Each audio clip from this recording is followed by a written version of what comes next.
Hey kid, you got it right. This is Yada's vlog on a blog. Catch it with us now. It doesn't get better than having an introduction on the vlog on the blog by Wookie.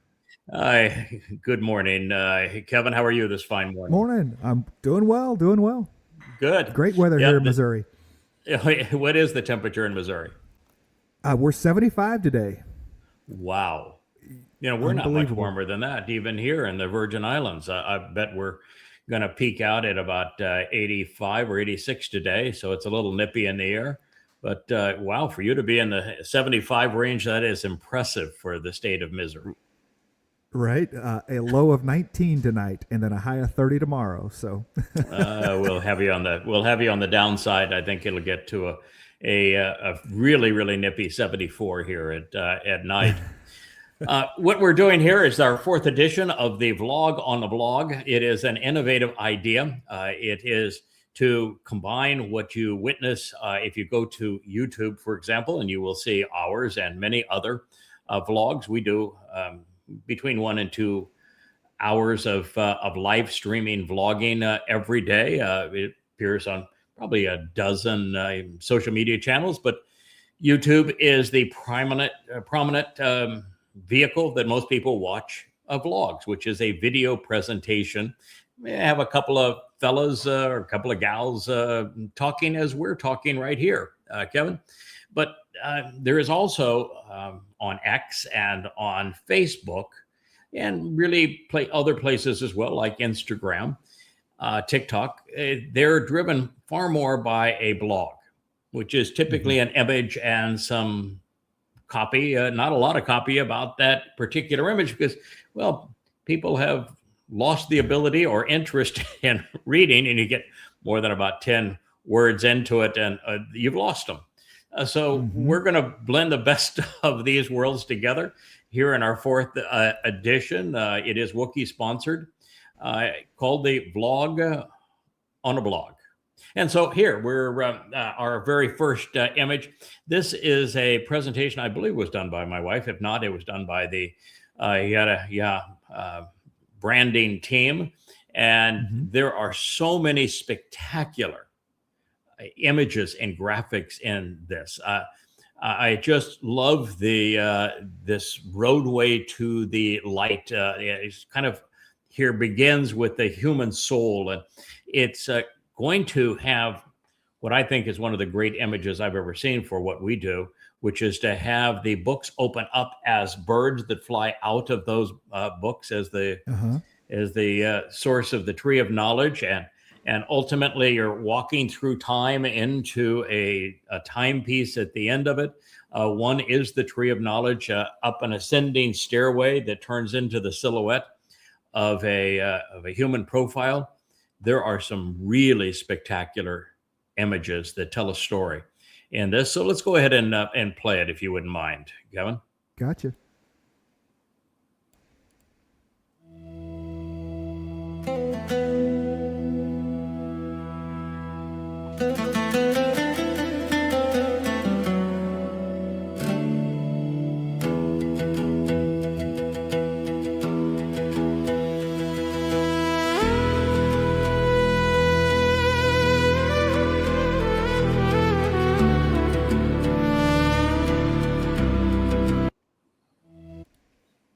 Pretty spectacular. One of the things that it's trying to convey is that, well, the universe is somewhere around 15 billion years old. And I know that they would like you to believe that it's 13.8 and they've measured it. They picked the wrong temperature for quark confinement. And the Webb telescope is now demonstrating conclusively that the universe is older than what they had previously calculated, something I've said now for almost 20 years.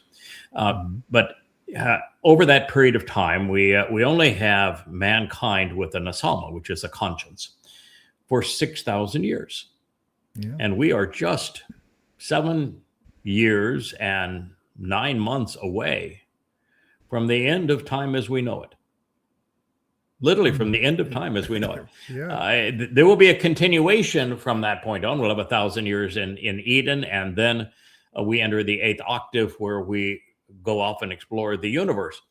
But that is not an expression of time as we currently know it, because quite frankly, time does not flow when you become energy. So when our souls are enveloped in light and energy, we will experience time in an entirely different way.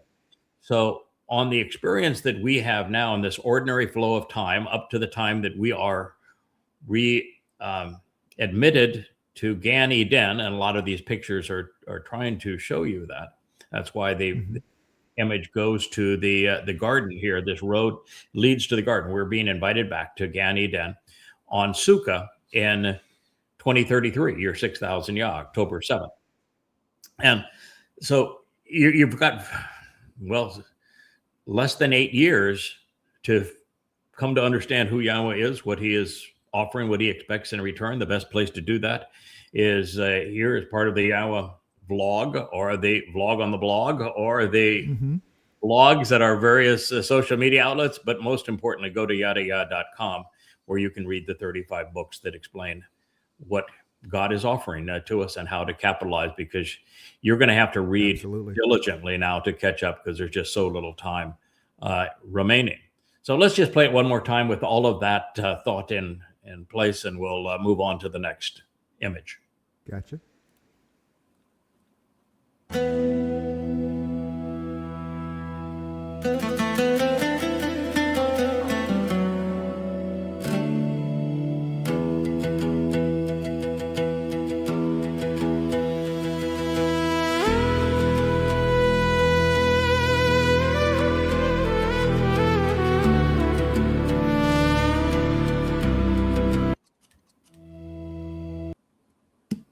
That's the book right there that was being discussed. It is Shana. It is the book on time as we know it, years. It presents the schedule between now and the time we're being offered back into the garden. In fact, my most recent book is Time of Trouble. I would strongly encourage you to take a gander at this. This is a recap of everything that's going to transpire over the next 7.5 years.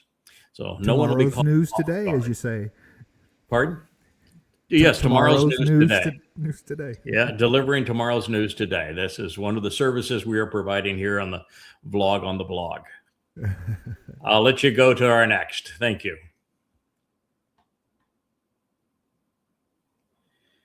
Well, the screen is blocked as we're adjusting microphones here. All right, this is an interesting thing. The Pinocchio man is wearing 3 medallions. I don't know if you can see them here. It's maybe too small, but the 3 medallions on Pinocchio man are the Abrahamic religions, Judaism, Christianity, and Islam, and it says lies and more lies. And this is really the truth of the matter, that if it were not for lies, there would be no religions.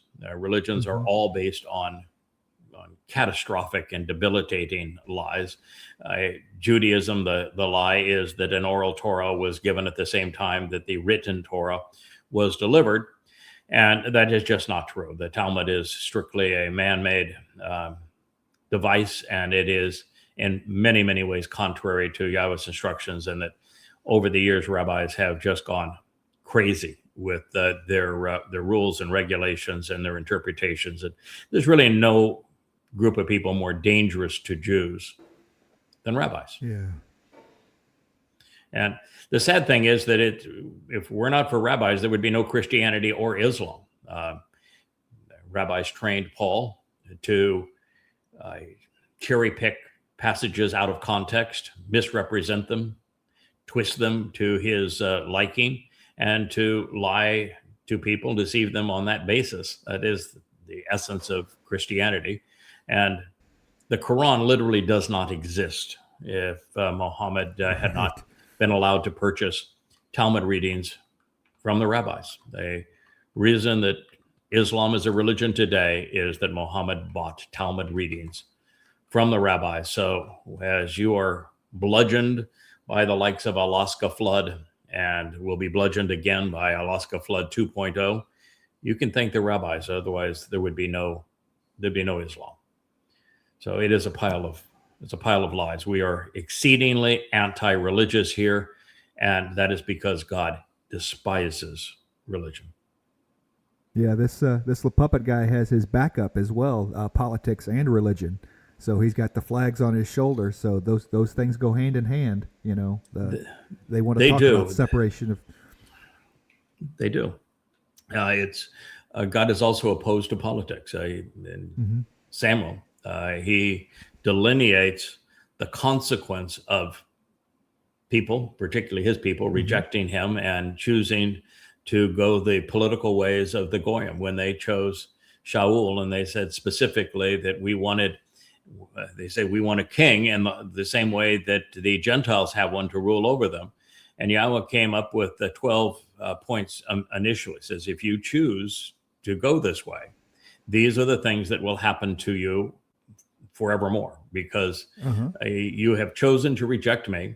And this is the thing that a human government scheme is going to deliver to you. And it's tragic. And we've seen that Yahweh was right.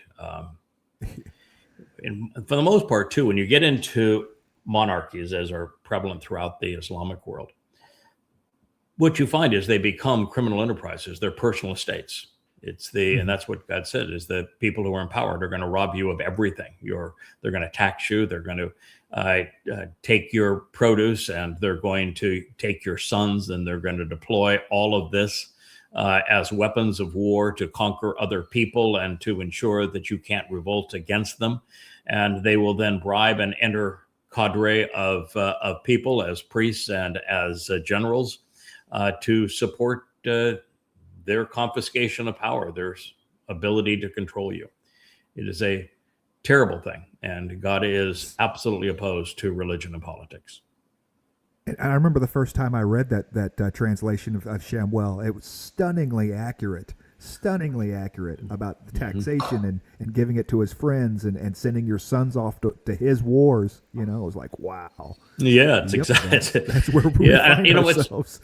And nobody ever talks about it. I mean, I think we may have been the first. And of course, you can't talk about it if you're a Christian, because Paul writes exactly the opposite. He says that the government of Rome is godly and it's standing up for you, and it was appointed by God, and you should submit to it. He's saying exactly the opposite. Render unto Caesar. Goodness. Yeah, render unto Caesar. He is saying the opposite of God's point of view. So the religion of Christianity is torn asunder by it. And of course, rabbinical Judaism is also torn asunder by it. So it's and of course Islam. Allah's decree is that whoever is the king over you, you must obey. You have no choice in the matter in Islam. So Yahweh's declaration through Shamuel is pertinent against these religions. Yeah, in fact, one of the most the saddest thing of the whole thing is when Shamuel was trying to deal with the rejection of Yahweh's Torah as the constitution for his people. And when they chose, instead of a shafat, a judge, to resolve disputes when the people had issues, Shamuel said, I have obviously failed. I'm very sorry, Yahweh. It's my mistake. I apologize. I don't know what happened, but clearly I failed. And Yahweh said, no, you didn't fail. They didn't reject you. They rejected me. That's, I guess, one of the reasons that Jews don't like to consider Shamuel. The declaration of Yahweh against politics and against religion throughout is that God says, no, they're rejecting me. Yeah, but they rejected Moshe, and God says, yeah, they're rejecting me. Not a good idea. He happens to be God. Yeah. So it's really tough to find an alternative to God. Now that's your home right there, isn't it? That's YadaYahowah Blue Channel. Yeah, I lost video for a second. Yes, we do. You are frozen. We still have audio, but we can't get any movement. Okay, we'll take it a moment. I'll just keep on yabbering while you've got that. But we've recently rebranded all of our YadaYahowah YouTube sites. We have red, we have blue, I think we have purple as well. So we have a number of sites on YouTube, and this is one of them. And we made the announcement of this program on it. We're still trying to figure out why we lost audio out there in the hinterlands. While we're doing that, I do want to send some well wishes to a dear friend of mine. He is going for his first radiation treatment for the Big C today. It's going to be, I'm sure, a very unpleasant experience, but he has been a trooper through all of this. Amazing attitude, amazing character, amazing fortitude. A great man that's going to experience the first of, I think it's almost 40 of these treatments over the next 2 months. So it's going to be a rough day for our good friend Kirk, and we send him all of our best wishes. All right, so here we have you back, Kevin. We have audio too for you. So. Okay. I think so. E equals MC squared is of course something that this is the good and bad of it. E equals MC squared is something that had a profound effect on my ability to understand not only who Yahweh is and what he's offering, but what we will be like going forward. And this is the realization that destroys the myths of Christianity and Islam. And of course, that lower number, even in Arabic numerals, as they call them, they're actually Hebrew. The letter shapes are all from the third iteration of the Hebrew alphabet, circa the transition from right around 400 to 500 BCE. Anyway, reason this is important: energy equals matter, mass, times the square of the speed of light. And the reason this matters to us is that what it says with that equal sign there is that energy and matter are the same thing. They're equivalent. It's just that energy is far greater than matter, because you have to multiply matter by the square of the speed of light, which is a energy, of course. As you know, light is energy, but that means that matter is simply a lesser form of energy.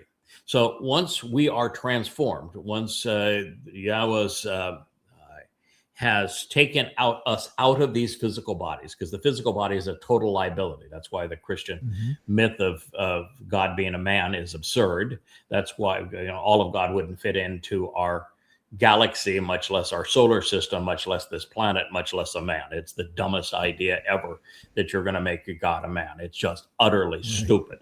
And then you have this man so feeble that you have men able to kill your God. That's even more stupid. But then your solution for that is a bodily resurrection, which is dumber still, because what you want to get rid of is these bodies. For you to exist outside the constraints of time, for you to get off this planet and be able to explore and do anything, for you to enter God's presence, you have to get rid of these bodies, and your soul has to be enveloped in energy. And so you think about God constantly telling us through the benefit of Bikurim and then Shabuah that we get a double-fold increase in a 10 times, not a 10 times, a 10 to the magnitude of 10 power increase in enrichment and energy and power and capability as a result of these harvests. So he's feeding us into Einstein's formula that as an energy light-based being with our souls enveloped in light and energy, we're going to be beyond comprehension enriched, empowered, enabled, enlightened as a result of this. And it also means that going forward, when we want to gather around a campfire and celebrate one of the Moed Mekre, or just sing songs and enjoy one another's company, or go off exploring on a planet someplace, we will be able to transition some of our vast amount of energy into matter again to explore within the construct of time and be able to enjoy these things, to have a mouth that can express sounds and eyes that can see light and ears that can perceive all of this. We'll be able to do that and to go back and forth between the two.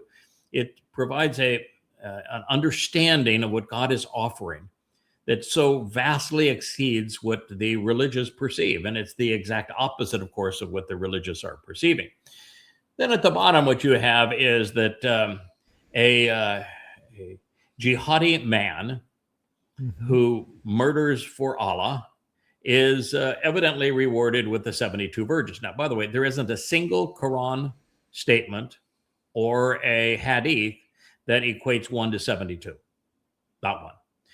What they all say is that a jihadi terrorist, which would be a good Muslim who goes off and follows Allah's order to kill, if he dies, then he goes to Allah's paradise, where there are multiple virgins, both boys and girls, virgins, not boys for girls, boys for boys, and girls for boys that are perpetual virgins. Now, to believe that there is a God who is ordering you to die, murdering others, who is going to reward you with constant sex with perpetual virgins, you have to be about as smart, well, as a slug. I mean, this is right. This is turnip level of intelligence for you to be a Muslim and believe that rot. But you go back to the top guy, that Jewish fellow there, Einstein. He had it right. Energy and matter are the same things, just different amounts of the same thing. And this is the equation that unleashes our potential going forward that Yahweh is keen on discussing and offering through his Moed Mikre. It's why there's why he presents himself as fire. It's why there's fires that we're encouraged to approach during the Moed Mikre. Yeah, I think it's the failing of folks so focused on a three-dimensional bodily existence, not keeping your eyes on what comes after, that it's so much more that a body won't matter. I mean, the greatest thing you can think of for your forever is unlimited sex. I mean, that's the greatest, the peak of what you can think of for what you want to do for all of time is sex.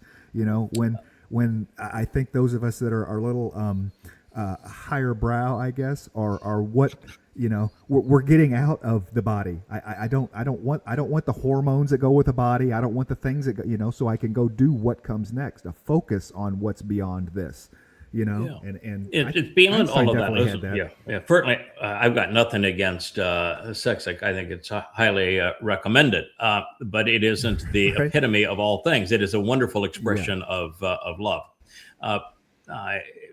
but virgins are conquering virgins and a regular supply of virgins that are there for you to control isn't an expression of love. It's not even sex. Right.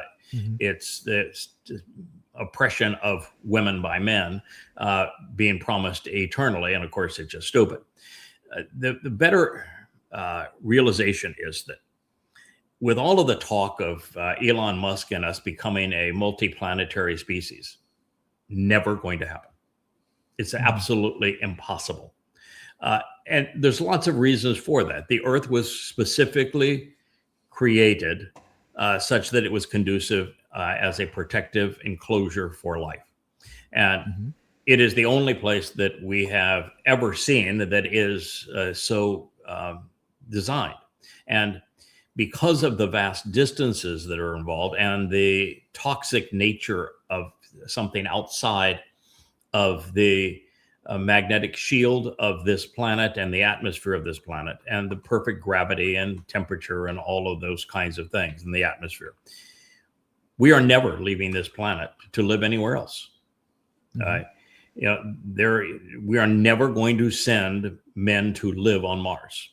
We could, as a stunt stand men to die on Mars, and die they will, but we are never going to send somebody to live on Mars and come back to Earth. Never going to happen. And it's flat out impossible. And the same thing is even true on the moon. And the moon's only 3 days away at our current speeds, but no one's going to live on the moon. It's way too toxic to live on the moon, and there's no purpose in it. If you want to have something that's sheltered from a nuclear war, dig a damn hole in the ground, and then the gravity and everything else is conducive for you. You got water, you got oxygen. You can make it go.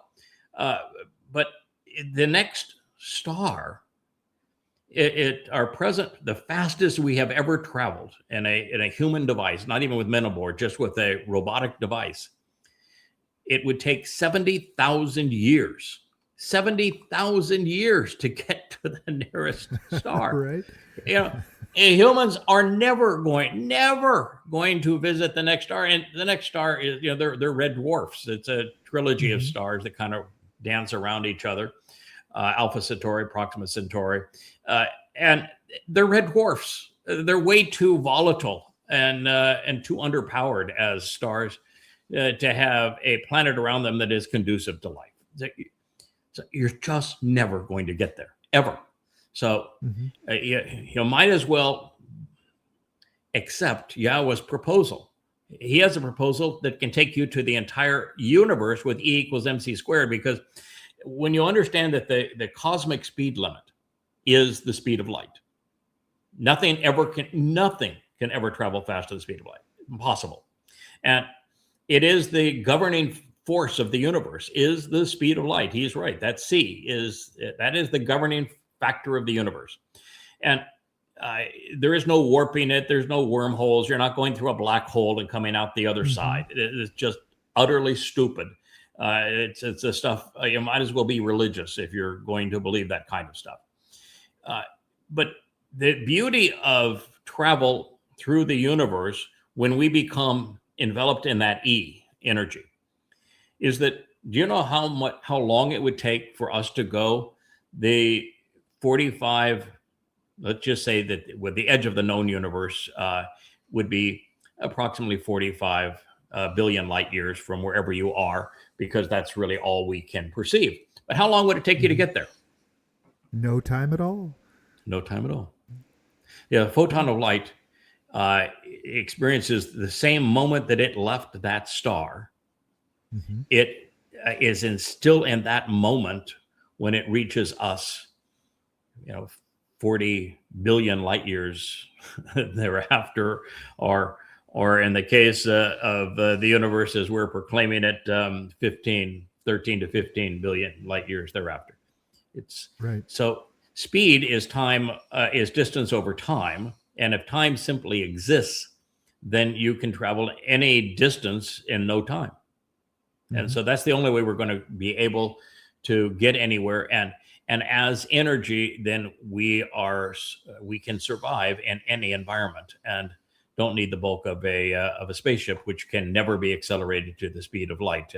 Even as you approximate the speed of light, first of all, just a stray hydrogen atom would destroy it. It'd be like a nuclear bomb when you hit it. But it would take infinite energy to accelerate you to the speed of light. It would take more energy than is in the entire universe to accelerate a physical entity to that speed. So it's part of the issue of also going to Mars to carry the fuel that is necessary to take a spacecraft that is properly loaded with return fuel, for example, and enough water for 3 years, enough food for 3 years, and a protective habitat for 3 years, and backups of everything else. I mean, you'd have to send probably 300 spacecraft to Mars, and 3 years in advance of us actually trying to go there, you'd have to send like 300 spacecraft to Mars with nuclear power plants, solar power plants, batteries, distribution systems, a tool shop, a whole greenhouse kinds of environments, fuel manufacturing plants, water manufacturing backups. plants, oxygen manufacturing plants, backup for 2 or 3 backups for all of them, because you don't have even 15 minutes to repair one if one breaks, and it's part of what your survival is based on. Return spacecraft, all of this kind of stuff, habitats for people, transportation devices, shelters for solar flares, something to either to dig holes in the ground where you could actually live for short periods of time, or some kind of a manufacturing system that takes the soil, which, by the way, is exceedingly toxic, so the soil will kill you. But let's just pretend that they solved that problem, which I don't think is solvable, and you could make a mud hut if you could get water and out of all of this. Yeah, it just you're dealing with absurdities. So it isn't going to happen. And so the only reason it's being hyped by Elon Musk is he's got nothing else. He's really got nothing else. This is Tesla has gone like this and it's like this. And Tesla reached its like this because it received some $30 billion worth of grants and contracts and benefits from the U.S. government and state governments. And Tesla's lost its market share and everything else. And the fact is that SpaceX got nowhere to go. There's no value in establishing an outpost on the moon, and we're never going to live on Mars. So, and if he wants to talk about multiplanetary, he sure as hell not going to Venus or Jupiter. So, right, yeah. Sorry, it's so I'd try Mercury. There. That'd be fun, right? I might as well live on the sun. Burn up. This what Albert Einstein perceived, both in E equals mc squared and the relativity of time, depending on the observer, which explains why Yahowah explains that creation took 6 24-hour days, and why we look back and it's close to 14 billion years. They're exactly the same amount of time. And what he demonstrated is in the proximity of great velocity or great energy or mass that time slows. We've now measured the rate that time slowed vis-a-vis someone at creation. It's 10 to the 12th power. You divide 14 billion years by 10 to the 12th power, and what do you get? Six 24-hour days. Yeah. 6 days. Yeah, I was very, very smart. So there you go. So that man up there, he's one of my heroes. He opened the floodgates of understanding, which we're just beginning to capitalize upon.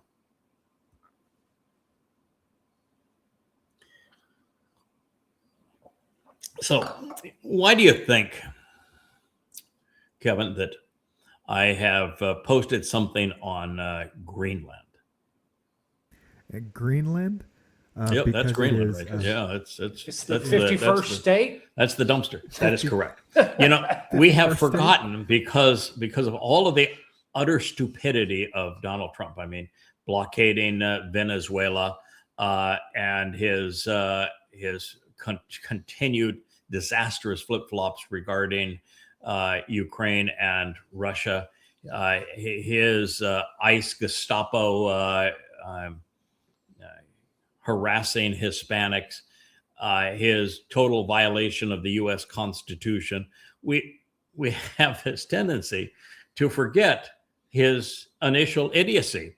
But if you recall, there were 3 candidates that he was certain, absolutely he was certain. He had told us it's going to happen, that we're going to have 3 51st states. He's never been very good at math. That would be the first, 51st, 52nd, and 53rd. And within Canada, I think it would be 8 or 9 by itself. But nonetheless, that math was never his strong suit. So one of his professors thinks he's the dumbest student I ever had. He was a C and D student. But I think his mother said the same thing. Yeah, mother said the same thing. Well, his, I'm going to save you 1,500% on prescription drugs. Yeah, that would be that's Trumpian. Yeah, he is the guy that says that we have all of this benefit now the government has raised in tariffs that we're going to be able to reduce taxes. Well, a tariff is a tax, pal. Okay, so the reason I have this up is that he promised that Greenland was going to be the 51st state. didn't he? Mm-hmm. Then he said that Canada is going to be the 51st state, didn't he? Mm-hmm. Then he said that Panama is going to be the 51st state, didn't he? Do you see any movement in any one of those three countries to jump at the opportunity to be a vassal of Donald J. Trump? Aren't the Qataris going to sponsor a Trump Tower in all these places? I think so. And then didn't he say that he's going to turn Gaza into resorts? Yeah. Oh, yeah. I remember that. Yeah. It'll be nice. We just have a tendency to forget how we've had a year of insanity with Trump, and it's his survival mechanism is to be so mean, so vicious that people cower and they're afraid to criticize him. And it's one episode of chaos after another, so that today's chaos is such that you forget about yesterday's chaos. So, the other day when he recognized that Russia has trumped him, and Russia and China have both trumped him in Venezuela. You can't invade Venezuela without China saying, "Okay, you want to take our economic partner that we've invested $75 billion in because you rejected them. You want to, and we have a multi-year deal with them on oil. You want to take them away from us, then we're just not going to ship you any more products. So you're out of computers, you're out of electronics, you're out of all of the things that you need to manufacture the few products you still manufacture in the United States, and we're not going to send you any more rare earths, which means your military comes crashing to a halt. You're just done. And by the way, we're going to sell our T-bills, which means you'll be in default and bankrupt in about 15 minutes. So set your timer for that. So you do that, and China says it's game, set, match, it's over. And while all this was happening, the United States was trying to destroy Russia through Venezuela, through Ukraine. Then Russia said, "Okay, we played this game before, but maybe you don't remember." And so they sent all manner of hypersonic missiles into Venezuela, where they're focused on American ships and American cities. You want to invade Venezuela, big boy? Step right up. This is the consequence of it. And so since he's stymied there and just having the boys bob up and down, and I never knew that a aircraft carrier was actually a speedboat eradication service, so that we can go and bomb speedboats. What he did is he bombed Nigeria, because he could get by with bombing Nigeria, and he had a ready excuse. Oh man, ISIS is killing Christians in Nigeria. Is there any ISIS in Nigeria? No, they're all. What is the Islamic terrorist group called in Nigeria that has been tormenting little girls and Christians for the last 30 years? You know the name? Boko Haram. Boko Haram is the name of that. So if I know it, why doesn't he know it? He's the president of the damn United States. I didn't decide I'm going to go fly planes and to go bomb people. ISIS was created by the United States. It's the product of the Awakening program from Petraeus and Bush and the U.S. military. We created the Islamic State. So you ought to know it. And Jolani is the head of the Islamic State. And buddy, handsome guy, but fighter. Love this guy. I give him a new bottle of cologne when he comes to the White House. Yep. So you ought to know who the Islamic State is. You sponsored them. And Boko Haram is the killer organization in Nigeria. But guess what? He didn't bomb Nigeria because of ISIS or Boko Haram or Muslims killing Christians or anything of that. You know why I picked on Nigeria? The day that he announced that he was going to bomb Nigeria, what did the Nigerians announce just hours before? Oh, probably oil. They were gonna. Close. That or gold, petrodollar. That they were going to accept currencies in addition to the dollar for the sale of oil. And this is the reason that the United States bombed Nigeria. We are so frantic to maintain the petrodollar status that we will destroy any country. Let me give you a great example of that. You ever hear of a guy named Muammar Gaddafi Yep. and a country called Libya? Yep. Well, you know why Libya was bombed into the Stone Age by the United States, and why now it is a completely failed country where the only product that they're actually have figured out a way to economize is slave trade, women as slaves. Why is Libya in that condition? Because they created their own gold dinar. That is correct. For the entire continent of Africa. Because Libya was the most prosperous country by far in Africa, by far. And Muammar Gaddafi had enough gold that he could create a gold-backed currency that African nations could use to avoid U.S. Subjugation and abuse. Totalitarianism by the United States over the petrodollar. And he said, you don't have to buy and sell in dollars. You can buy and sell in this gold-backed currency. And that is why Libya was bombed into the Stone Age. It is disgusting. The more you know about these countries, the worse it gets. So. The Americans don't like you playing in their sandbox, and they think all the sandboxes are theirs. The world is the American sandbox. That's when we started the Ukraine war, because we wanted the Russian sandbox. It has many, many valuable assets in the between gas, oil, and rare earths, uranium, and that sort of thing. And the entire purpose of the Ukrainian war was to do regime change, divide Russia into a bunch of rump states, and make certain that the U.S. could control it for economic reasons to satiate the oligarchs. So it's not about just wanting it. It's about wanting it at a discount. We want a deal. Yeah, what did Trump say when we can deal with them? Yeah, when Trump put the blockade around Venezuela and started playing pirate with now 3 tankers, didn't he say we're taking our oil back? Our oil. Yeah. So it's the U.S. is claiming that the world is theirs to plunder. It's like we're going back to Muhammad and Allah. This is the ugliest face on the planet. Maybe the dumbest woman on the planet. Maybe the most vile, representing the most disgusting institution on the planet. And if you could go up there too and open my comments there, it's a little bit blurry, but I would.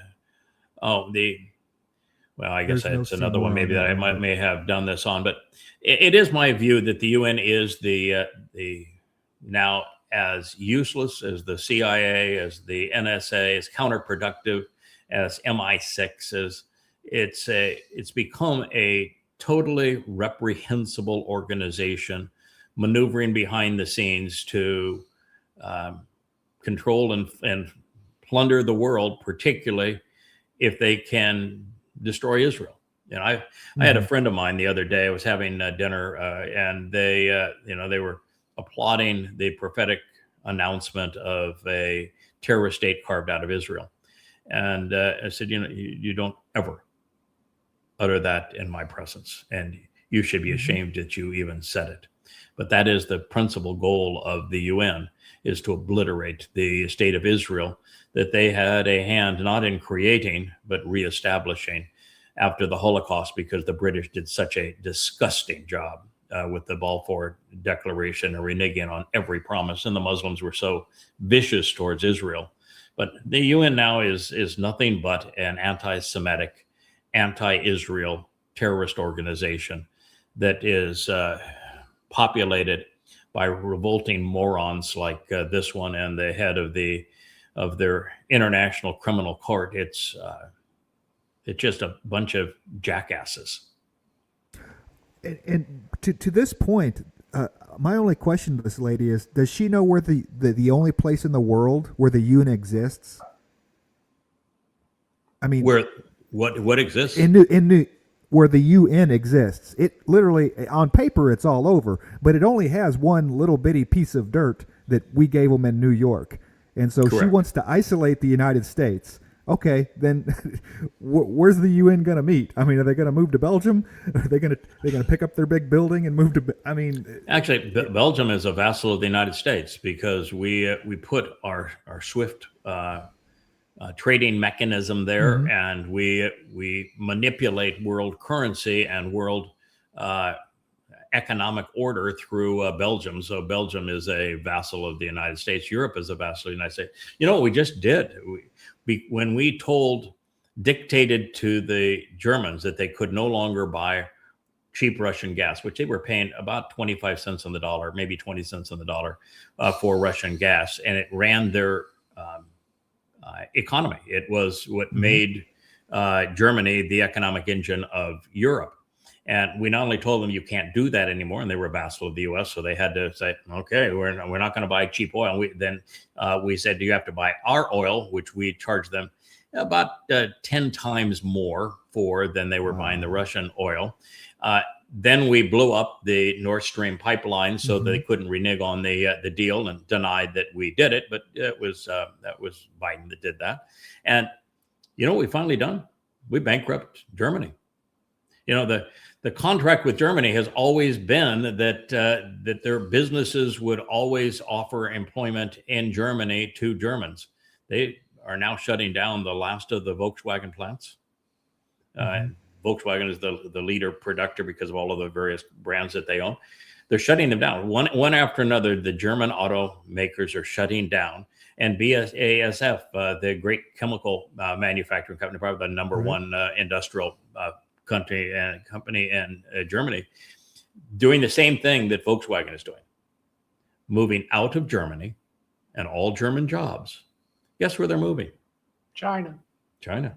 Wow. They're moving to China. And the United States caused that by at the top of the U.S., you have a number of just absolute irrational, ignorant dunderheads that are grossly immoral and can't realize that there is a consequence for every cause. You know, we turned Russia into the most formidable military might on this planet by sanctioning them and then declaring a war against them. And we destroyed the value of the U.S. economy and our ability to function as the reserve currency when we stole $300 billion of sovereign Russian assets. We showed that the dollar now is a weapon. These morons are so grossly immoral. And this is America. If you're a patriotic American, you need to have your head examined. We are exceedingly evil in what we're doing. So anyway, I thought you ought to know.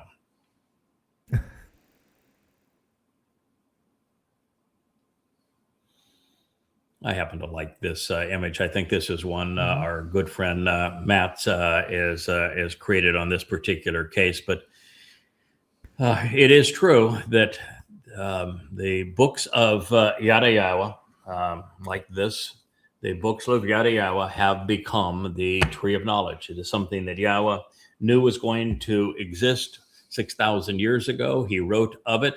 And then 2,700 years ago, he wrote that the Choder would be the author of the books of knowledge.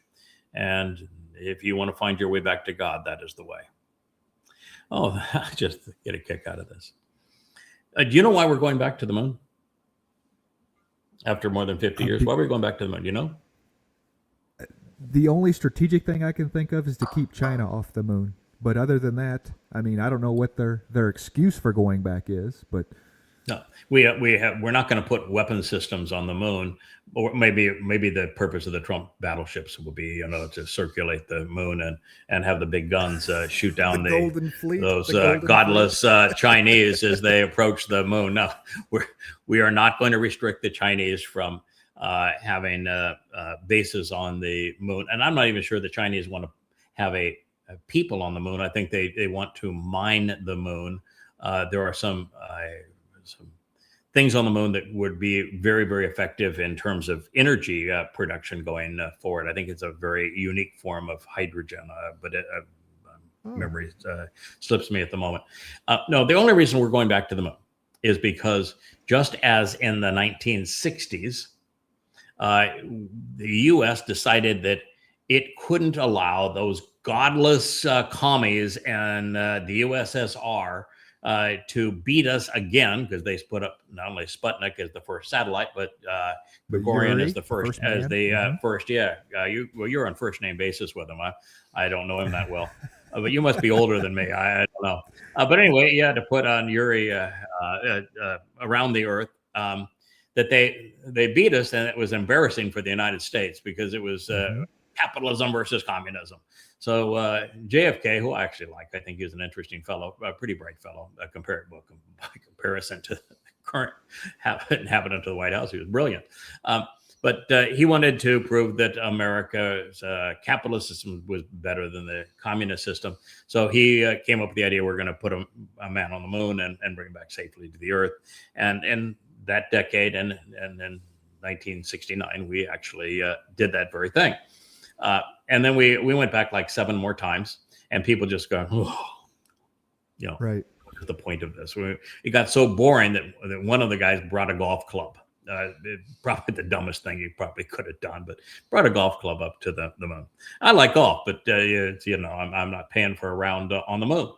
And so we just said 50 some odd years ago, that's enough. That's a waste of time. And there wasn't any purpose other than for us to brag. Boy, we're great. That was it. Bragging rights. It's like saying, okay, we have to go climb Everest because it's there. Okay, the moon is there. Let's go put footsteps on it. But what do we get for those footsteps? Nothing. Yeah. And now it's the Chinese. The Chinese have a really robust space program now. The Chinese are beating us in every possible way. And the Chinese are going to beat us even in this case. They know exactly what they're trying to do with the moon. And it happens to be very different than what the U.S. is trying to do. We just want bragging rights that we can get back there. But here, this is said, a historic space milestone awaits. Now, how can it be a historic space milestone when the milestone is sending humans further from the Earth than anyone has traveled in over 50 years? Because, well, we traveled that exact same path 50 years ago, which means it can't be a historic space milestone, can it? No. Maybe AI was deployed to write the headline. Right. But the only reason we're going is because the Chinese have announced that they're going to do so, and we need to beat those godless commie Chinese because our egos won't handle anything less than that. But no, it is a waste of time. One of the reasons that there are a number of reasons humans can't live on the moon. One of those reasons is the regula.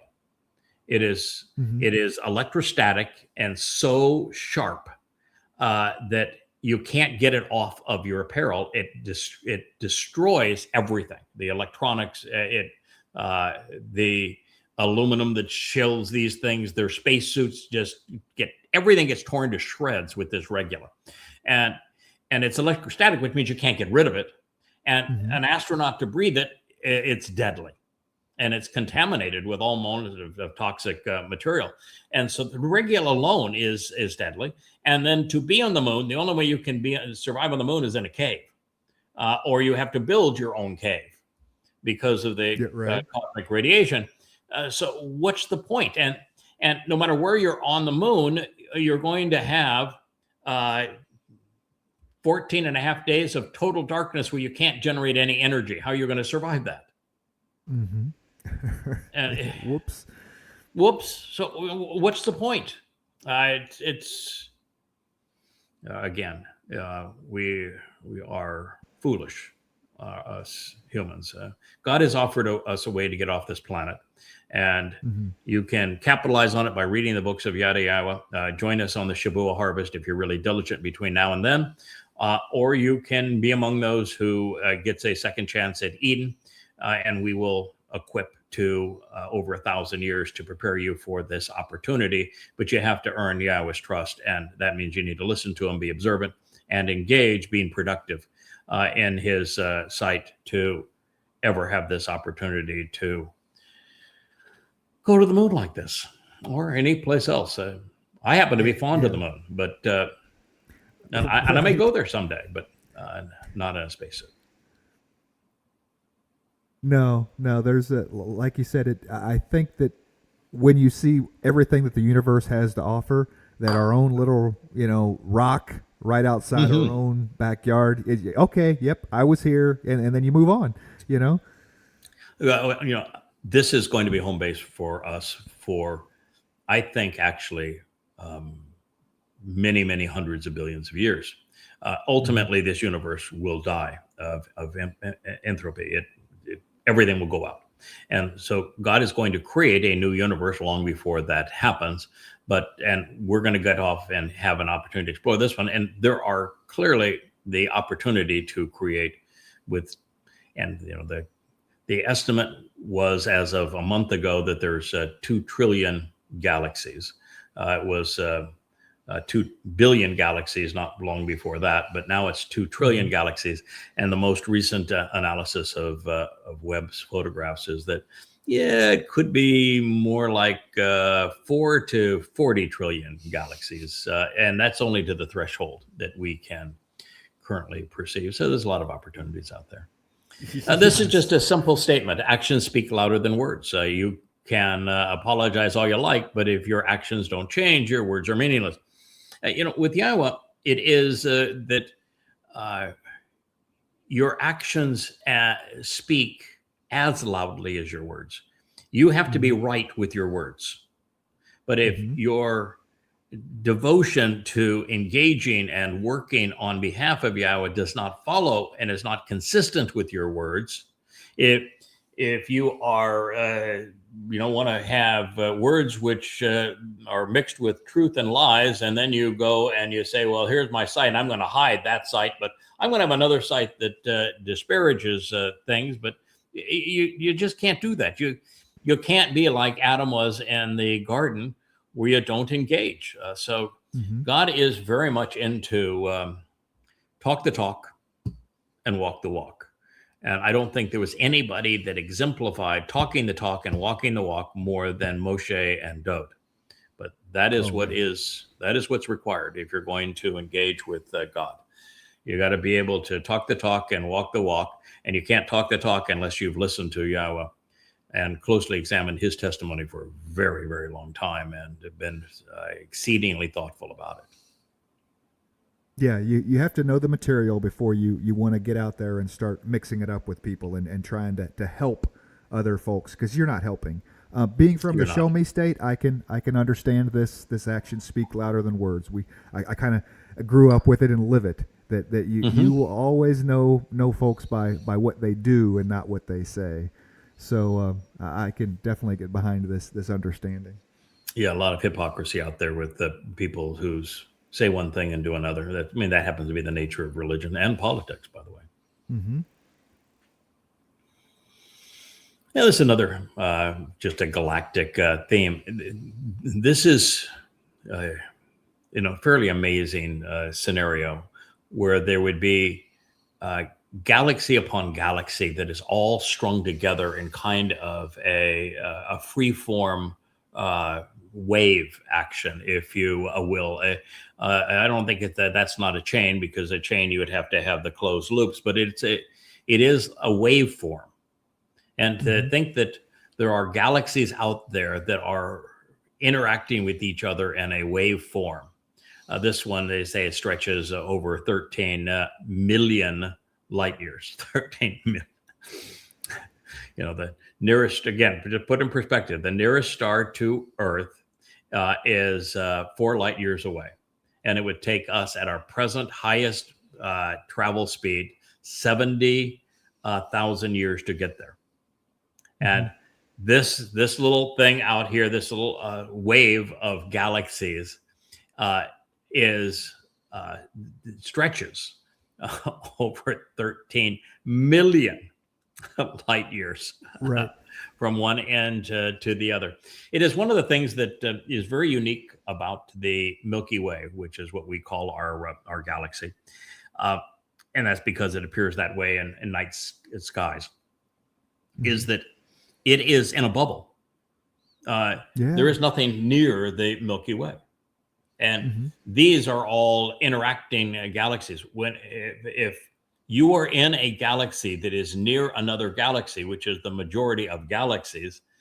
Life is not possible in either of the two galaxies because of the way they interact with each other. So you have to have a galaxy that is a bubble even to have life. And then you have to be in the right arm or distance from the center of that galaxy for life to exist. Too far out, and the stars are not large enough to create the supernova kind of explosions that create the heavier elements that the rocky planets and life is comprised of. And too far in, and there's too many cosmic explosions of these things for life to survive. But the same thing is true even with interacting galaxies. So we are in a very unique situation with the Milky Way being distant from other galaxies. It's in a bubble, and we're in the perfect distance from the center of the Milky Way galaxy, but not too far out for life to exist. And we happen to just be lucky, and we got the perfect size and nature of the sun. We're neither red nor blue, but yellow, and the middle size, and life can function around those. Yeah, I liken it to the Earth is a crib, and then with this bubble being the room that the crib is in, in the house. So it's the nice safe spot for whenever, for the kids to grow up, and when they get bigger, then they can go out and play in the rest of the universe.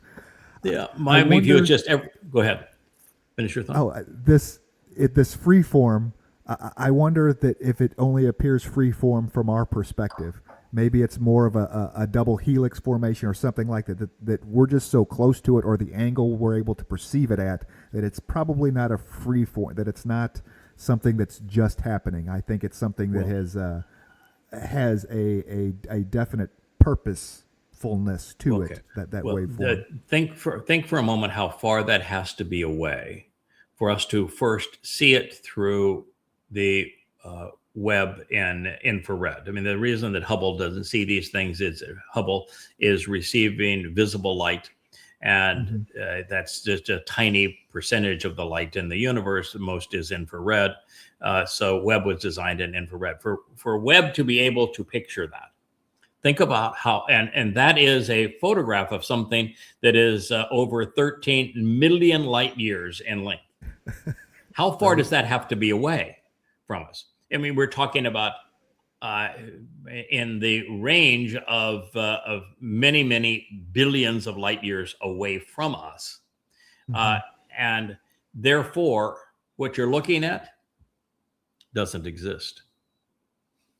Not anymore. Not anymore. It doesn't even exist anymore. Right. Not by time standards. No, it doesn't even exist. Yes. The light, if the light left that thing 30 billion light years ago, it doesn't exist anymore. It's likely gone. Same concept of them talking about Betelgeuse going supernova, in Orion's belt, and how it'll be this spectacular thing in the sky. And I'm like, if we see that, it's already happened. It's so far away. It happened. Very. It's an Orion. It's Betelgeuse is a very, very volatile star. But it would have happened a long time ago. Long time ago. Yeah, what we're witnessing, everything you see in the night sky is history. The closest thing that you have to being current is the moon. The moon is delayed about 1.3 seconds, but everything else in the night sky is history. So it's a very different thing. The one way that you view the Earth as our crib, I've actually now viewed the Earth as Eden. That Eden is a microcosm of the Earth, and the whole story of Eden with Gan Eden. Gan means a protective and enclosed garden. We get back to the garden on Sukkah. Sukkah also means protective and enclosed garden. And so what God is telling us is that ideal conditions without religion, politics, conspiracy, anti-Semitism, militancy, in Eden long ago is what he's going to fashion for us to return to on Sukkah here in less than 8 years. But that the earth is like Eden. It is a environment that has been created that is shielded and protective and enclosed, such that it is conducive to life. And So it was specifically designed for what we are enjoying. And this is our little spaceship. And you don't like this spaceship, then, well, I'm going to tell you, Elon Musk is not going to provide one that is better. No.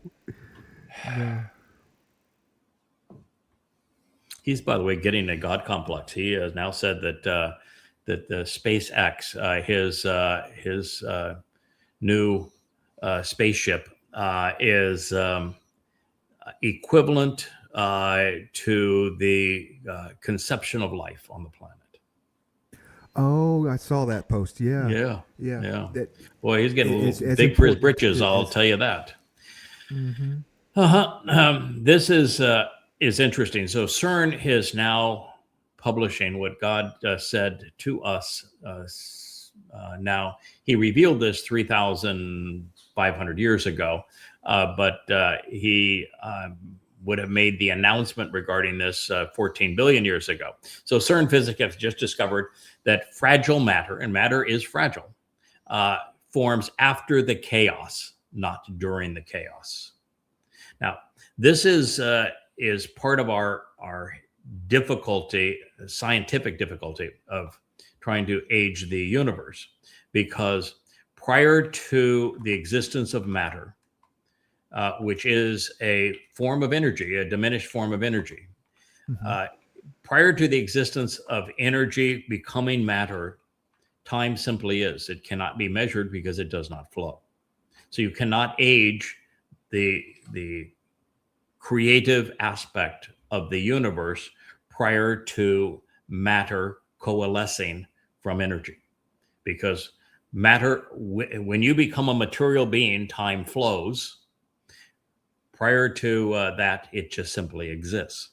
So that's the first aspect of this that is telling when you want to understand where we are in the overall flow of things.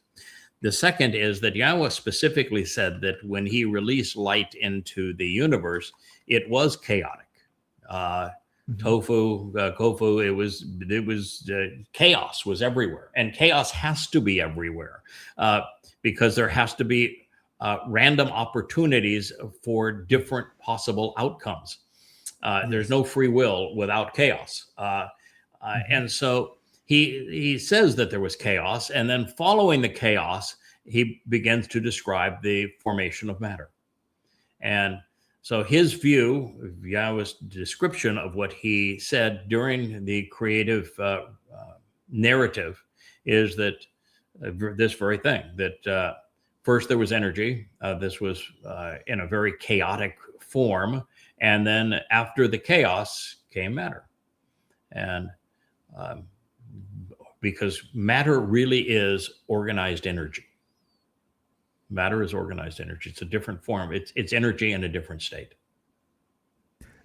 Yeah, I've often heard Tesla explain it as just a vibrational difference. That as energy is, for lack of a better word, more energized, it is vibrating faster than we perceive it vibrating. And as it slows, that because you have this idea that a wall is solid or something is solid, but all the electrons and everything in it are still moving. It's just vibrating at a slower state that we're able to perceive it as solid. The comparison of the size of the universe and the nearest star being 4 light years away, and the Milky Way galaxy over 100 light years in diameter. The space between things in our solar system or in the universe is similar to the space between things in matter. That what we perceive as solid and as matter is actually 99.999999999% void. So if you look out and you perceive our solar system as little dots of matter in a sea of empty space, or relatively empty space, that's the same nature of these molecules, atoms that form matter, is that it's almost all void, empty space. And that the connections that the strong force and the weak force and these sorts of things that hold together and bind, create the expansion as well as holding together and bind, are everything is in movement. So they are indeed oscillating and vibrating, and everything's in motion. And it is all comprised of various forms of energy that coalesce to create matter. And it's important to recognize that's what things, how they exist, because the religious concept in Judaism, Christianity, and Islam, that there is a bodily resurrection and that your nature in either heaven or hell is going to be physical. It's just completely incompatible with reality. Mm-hmm.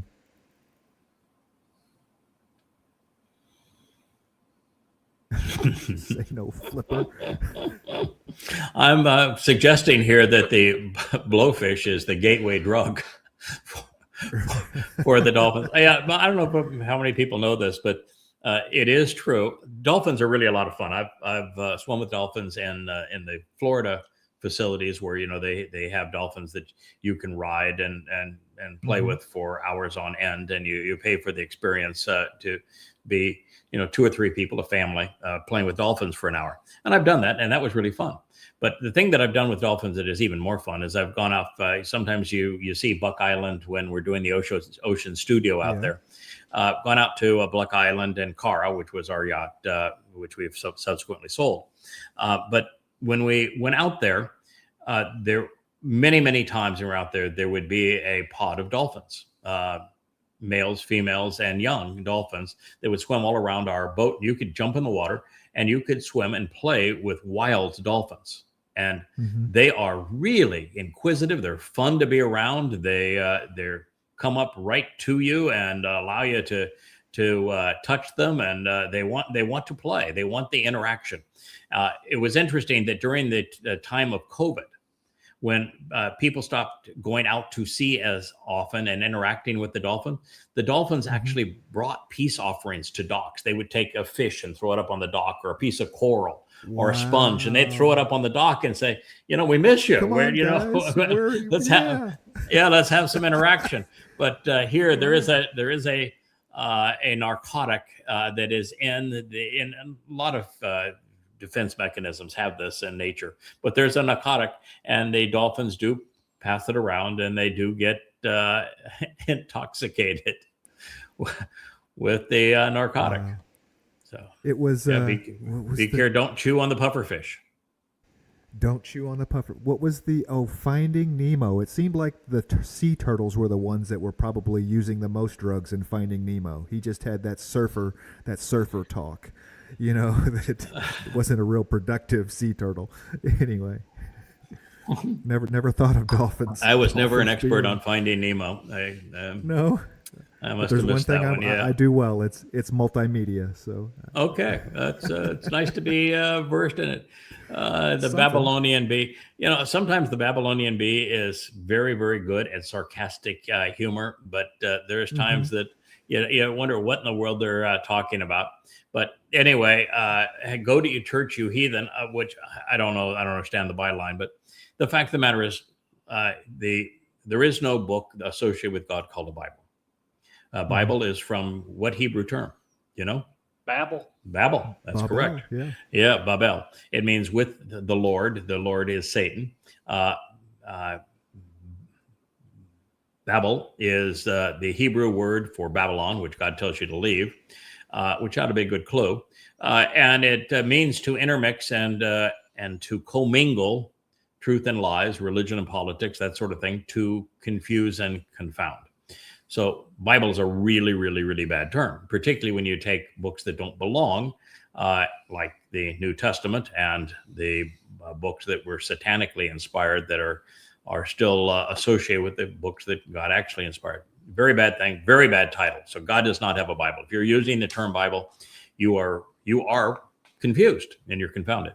And holy, do you know what word? That's also a Hebrew word. Do you know what it's based on? Choli. Choli means to be diseased, to be infirmed.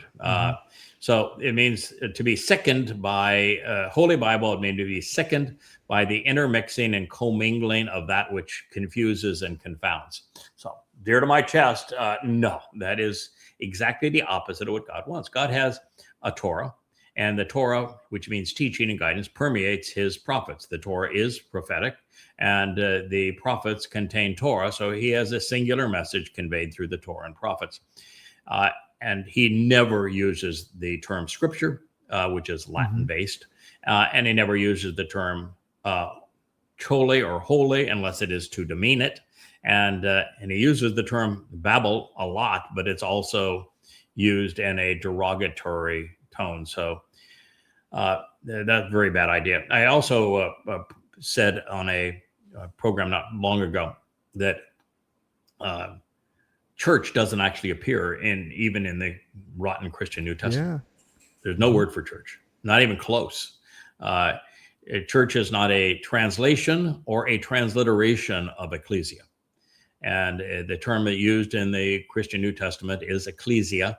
It is from ek and ecclesia. Ek means out, and ecclesia means call. So call out. It is not to, yeah. So yeah. No, so there is absolutely, there is absolutely no word even remotely akin to church. The actual basis of the name came from Church, which is the goddess of the Germanic religions, daughter of the sun is Church. We get a halo and circuit and circus from Church. It's the word that we get, all derive the English word for circus, circuit, and circle.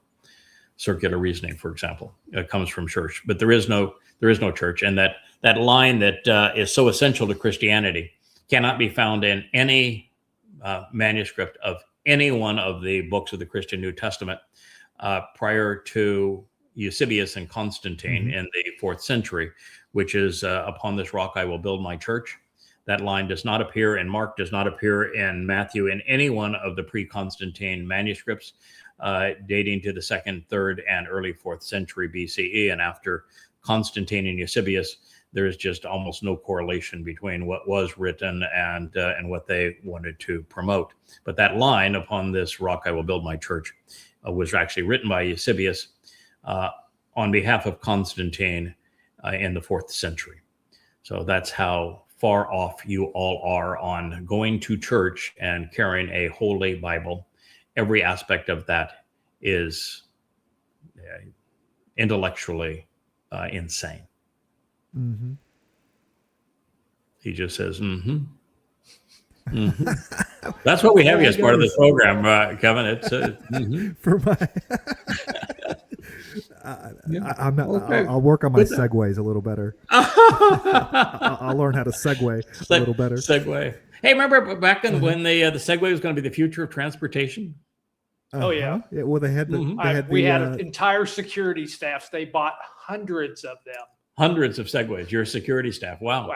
And several of our customers. Yeah, they were all over Kansas City for several years. Oh yeah, Segways. Yeah, that a crazy thing that you stand on and and boy, you never even see one anymore. I mean, maybe you could buy one in an antique store, could you?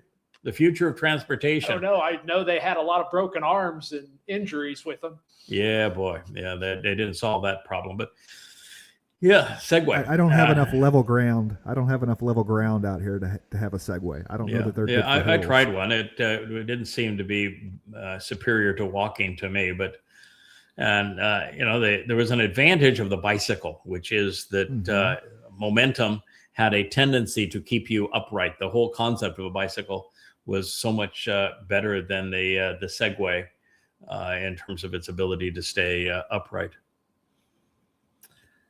Well, I think we probably universed ourselves in this program to death, but I do like the pictures, and I like the opportunity one day that we will be out there and doing that. This next statement, if you read what's on to the right, he says, I categorically reject the recognition of Qatar as a state. Qatar is not a state. It's a family business, a mafia state, which is achieved as a result of bribery and corruption. This is because the government of Qatar, and which is Qatar, is denouncing the creation of Somaliland carved out of Somalia. First of all, Israel was thus far, I think, the only nation that has recognized Somaliland carved out of Somalia. While Israel shouldn't be in the business of recognizing Goyim political enterprises, particularly those of a Muslim persuasion, and that is really, it shows that Israel still doesn't pay any attention to what Yahweh instructed them to do pursuant to the ways, political and religious ways of the Goyim. But the fact is that Somalia is like the Sudan. You can't screw that up. I mean, you get to a point where things are so bad that you can't make them worse. I mean, we figured out how to make Libya worse. We figured out how to make Iraq work. We figured out how to make Afghanistan worse. We figured out a way to make Syria work. We figured out a way to make Ukraine worse. We figured out a way to make Vietnam worse. The United States is really good at making somewhat bad situations and sometimes really bad situations much, much worse. We're good at that. Indeed. But you can reach, there is a bottom to this. Somalia and Sudan, right? They are the example. They are the exemplar of, it just doesn't get worse than that. Aren't they like the lowest IQ on the African continent? No, I actually think that's on the west side, but there are Islamic countries in Africa where the average IQ is about 45 to 50. Wow. And so, I mean, that's half of wit. You're not even a half-tard at that point, at that kind of an IQ level. But yes, there are 45s to 50s, and Somalia happens to, well, you just look at the Somalians in Minnesota, or the Ilhar Omar of Somalia being in Congress. I mean, they're half-wits. I guess that is a half-wit if you're 50 IQ, right? With 100 being used to be normal. I don't think 100 IQ is normal anymore. I think it's probably in the 85 range would be more normal today because what we've done to corrupt people's thinking. But what he is saying is that that when Qatar says, I denounce your recognition of Somaliland, and again, I would make the point that there is nothing you could do that would be worse than Somalia as it is. And so if you have a breakaway state, no matter how corrupt it is, it can't be worse than Somalia. Now, but the issue here is something that very few people have recognized. I've said it now, back in the Shattering Myths days when I had IQ al-Rasuli as my guest on those programs, and which IQ al-Rasuli means I am the thinking messenger, because Rasuli is the Arabic word for messenger. Muhammad claimed to be the Rasuli of Allah. And IQ means I'm a thinking messenger as opposed to a illiterate, dumb-witted messenger as was Muhammad. But IQ al-Rasuli was my regular guest on that syndicated program called Shattering Myths. And on it, I would always refer to Islam as a criminal enterprise. That's what it was. It was Muhammad's way of robbing people. He was exceedingly good at being a thief. And if it wasn't for thievery, there would be no Islam. The opening act of Islam is Muhammad, and the Quran verifies this, robbing a Quraysh caravan. The Quraysh was his own kin. And he robbed them, enslaved them, plundered them, ransomed them. But it was a vicious attack at Badr. The Quran's 8th surah is all about it. It's called Stealing is Legal and Good, is the name of the surah. It makes stealing an integral part of Islam, and it validates killing, and it makes killing an integral part of Islam. In fact, the 8th surah says that there's only two types of Muslims: those who have died killing for Allah, and those who will die killing for Allah. And that plunder is all good. If you're stealing for Muhammad and Allah, you can steal all you want, and so long as you give Muhammad, my guy, my Rasuli, 20% of the cut. Steal all you want. Enslave, sure. Slave trade, fine. Human trafficking, all good with Allah. And what that means is that the most decadent of human behaviors were sanctioned by Allah and perpetrated by Muhammad, which means that Islam was begun. Battle of Badr is the beginning of Islam. Islam was begun as a criminal enterprise. It is exactly what Qatar is now. And Islam has never grown beyond being a criminal enterprise. You can rally all you want for the religion, but when you come to understand it, which I would encourage you to do by reading the 5 volumes of Goddamn Religion, which are presented throughout the website at YadaYahowah.com. They're all free. They average 825 pages apiece. This is just one of them. But if you read Goddamn Religion, you will come to understand for certain exactly what Islam is, and it is, in fact, a criminal enterprise. Do you know who else is into stealing? What's Hearts? Little Miss Cara. Oh, She's Cara. into stealing hearts. Okay, well, this is not the co-host that introduced the show. This is Cara, a younger version and a girly version of Wookiee. We will get one day having Cara and Wookiee do a show together and introduce the program. But at this point, Cara's a little young for co-hosting. So that's a pretty bold statement, but it's irrefutable. No one has ever refuted anything in Goddamn Religion. The 5 volumes of it, 4,200 pages of evidence, all brought out of the Islamic scriptures. My sole sources are the 5 oldest books in Islam, and I present the entire Quran, rearranged in chronological order, set into the context of Muhammad's life through the Sunnah, the Hadith. The book is irrefutable because if you were to try to challenge anything in the book, you're undermining the credibility of the Quran and Hadith, and that's all there is to Islam. So it is irrefutable, and what it proves is that not only is Islam a death cult, but that it was conceived as a criminal enterprise and remains that. There's no refuting that. I think you can look throughout the Muslim world and not see one positive, even with the wealth of not Qatar. What they build the islands out there, Arab Emirates and all. Oh of them, yes, yeah. They like to show off their wealth with building islands and all the whole nine. It's still built on slavery. It's still built on everything that Islam goes for. Yes, it's the workers are all slaves. That the Muslims don't work. The Muslims didn't work in Muhammad's day either. That's why they became terrorists. They stole their wealth. They didn't create wealth. Islam has never created wealth. It is very good at plundering wealth. This is something that bothers me a great deal.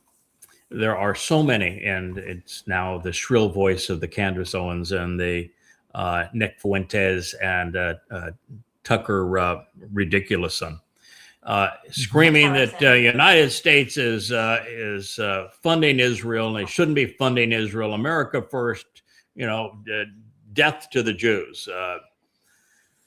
The 3.3 billion, which by the way isn't even a rounding error, that takes place between 9 o'clock in the morning and 9:01 in the morning is about how long it takes the United States to go through $3.3 billion. When you're $38 trillion in debt, 3.3 billion isn't even worth a sneeze. But the 3.3 billion, not only is there a reciprocal for that, which is that it can only be taken in military hardware made in the United States that Israel must improve on. And then everything that Israel does to improve on it has to be given freely to the United States.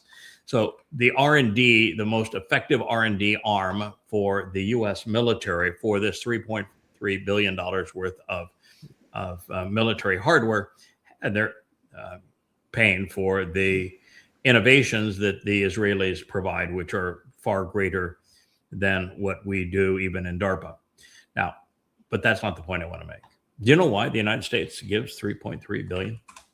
Why that number exists in military hardware? The Sinai. Well, I don't know about the number, but it was over the Sinai. Yeah. Correct. Yeah, back in the 6 Days War, the Egyptians lost the Sinai to the Israelis.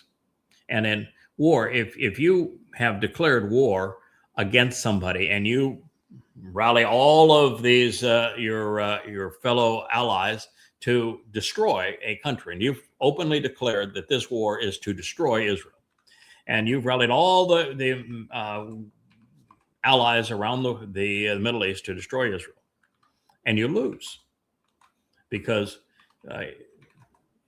Egypt lost the Sinai, and had the United States said, "Okay, that's you," who was, and the United States wasn't even an ally of Israel at the time.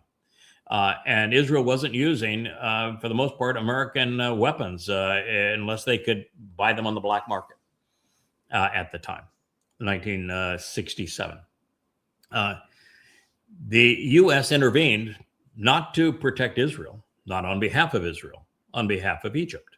And it told Israel that if they continued to do this, that it would go from a quasi-neutral party to an adversary of Israel, and that Israel could not conquer Cairo, could not conquer Damascus, of which it would have done in that 1967 war, and would have controlled Damascus and all of Syria and all of Egypt, which would have been in the world's best interest. But the United States said no. And beyond that, you have to disgorge Sinai, which had no value to anybody except as a buffer.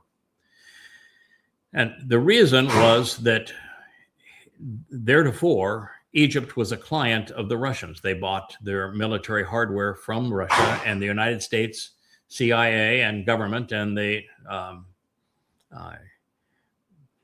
elite in the United States wanted Egypt to be forced into buying American weaponry. And the only way to make that happen and to sidestep the Soviet Union at the time was to control Israel and to dictate what Israel could or could not do. And so the United States made a deal with Israel, said, if you leave Sinai and return it to Egypt, Egypt will buy American weapons. And from that point on, we will reward you with $3.3 billion worth of military benefit for you leaving the Sinai, which would replace the deterrent factor of Sinai. Be lots of strings attached to that. But no one has realized what the United States got out of it, which was a client state in Egypt. And that's what the United States got out of that deal. And to welch on it now and say we're not going to continue it would put the United States as just one more untrustworthy move by a nation that does many things which are untrustworthy. But military aid to Israel is a deal. Yeah, what does Israel say? Hey, we want the Sinai back. We're going to go take it. I mean, all of those agreements had many things that could not happen. Like the Egypt could not militarize the Sinai, but it has, and the United States has not forced Egypt to live within their means. And by the way, Egypt is now buying Russian military hardware. And most of the world is now buying Russian military hardware because it doesn't come with the same strings that American hardware does, where you either capitulate to America being the dominant factor in the world, and it's our sandbox, and your sandbox is our sandbox, or we won't supply you. So, but anyway, it's a deal that the United States made a fortune on, far more than $3.3 billion a year, by being the arms manufacturer for Egypt and other nations as a result of it.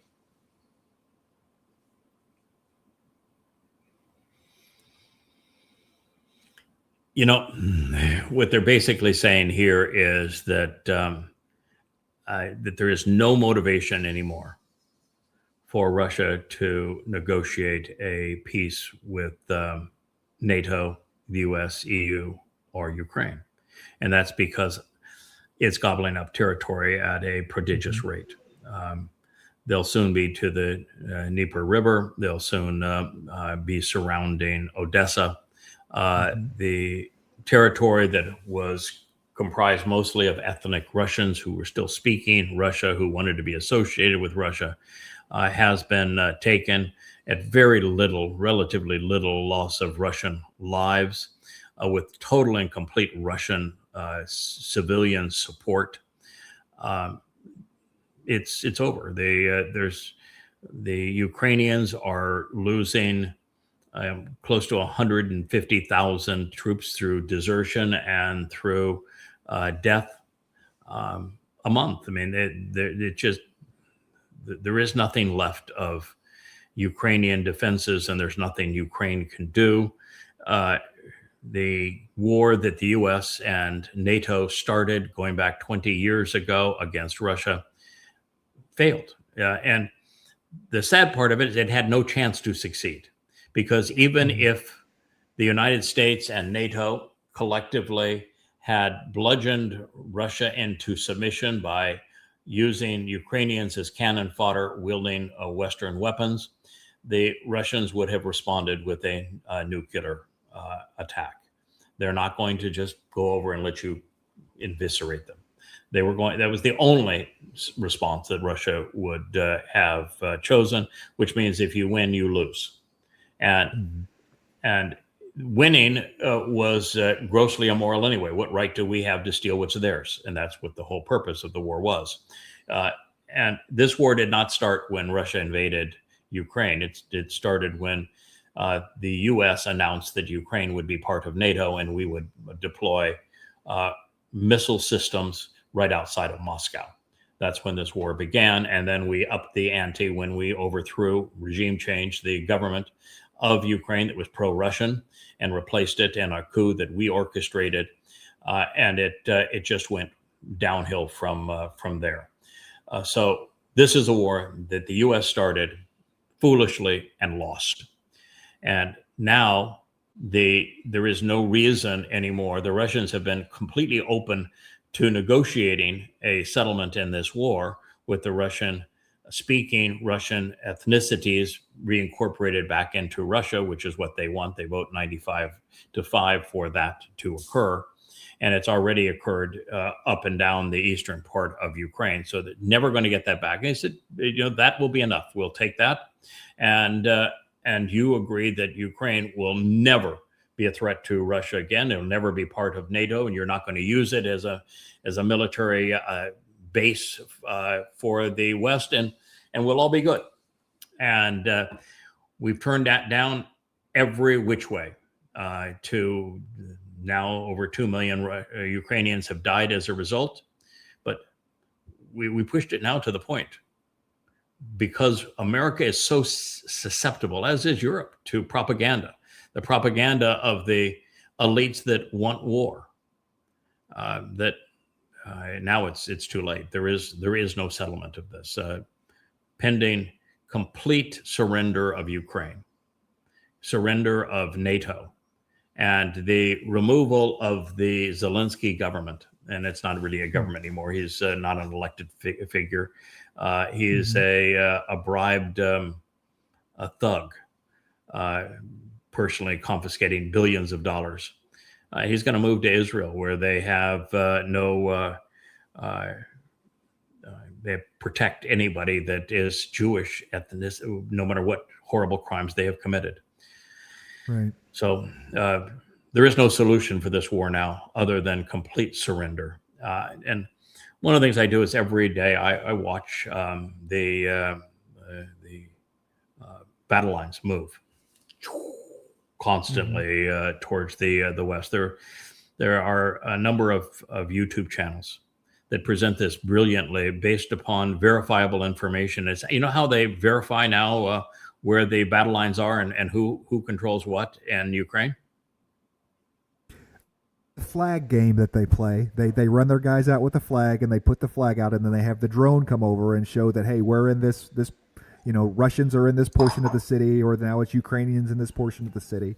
Yeah, that's part of it. But yeah, it's also just the videos on cell phones that are shot by ordinary people in those communities.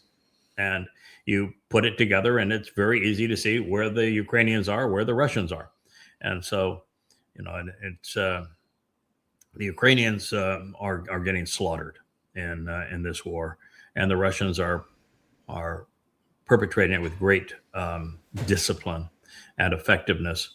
And in the process, Russia has proved that you don't need the United States. You can be completely sanctioned in every which way by the United States, and your economy can flourish. And if you're attacked by the United States militarily, which is, this is a proxy war where the United States declared war on Russia. You don't know that your government declared war on Russia. They did. And Russia won.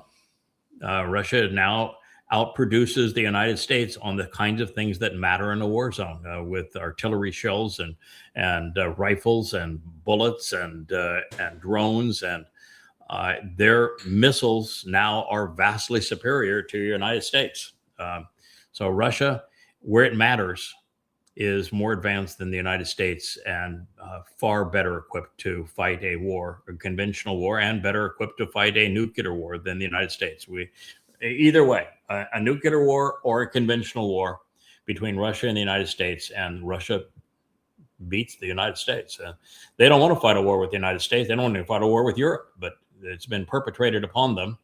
And the stupidity of the whole thing is that not only was that grossly ignorant, grossly immoral, grossly irrational for us to use the Ukraine to attack and destroy Russia so we could confiscate their wealth, but the fact is that you can't win that war, because if you could win a conventional war against Russia, which NATO and Europe and the US have now lost, but if you did win it, they would destroy you with a nuclear attack. And so this was really, really stupid. You look at the United States. How did we do against the Viet Cong? We lost. We lost to the Viet Cong, correct? How did we do against the Taliban? We lost. We lost. How did we do against the Houthis? We liked watching them dance, and then they kicked our ass. They did. They kicked our ass.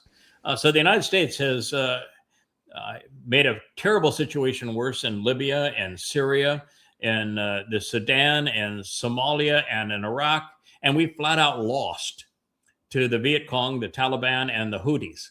And so you think that you're going to beat the Russians? Right. Only in propaganda and utter delusions. But I Trump say. But I Trump say. With the Golden Fleet. Oh, the battleship! I love the new Trumpian battleship. The mess hall is McDonald's, and the hood ornament is a statue of the Donald. It'll all be gold plated. Mm-hmm. Yeah, it's just perfect.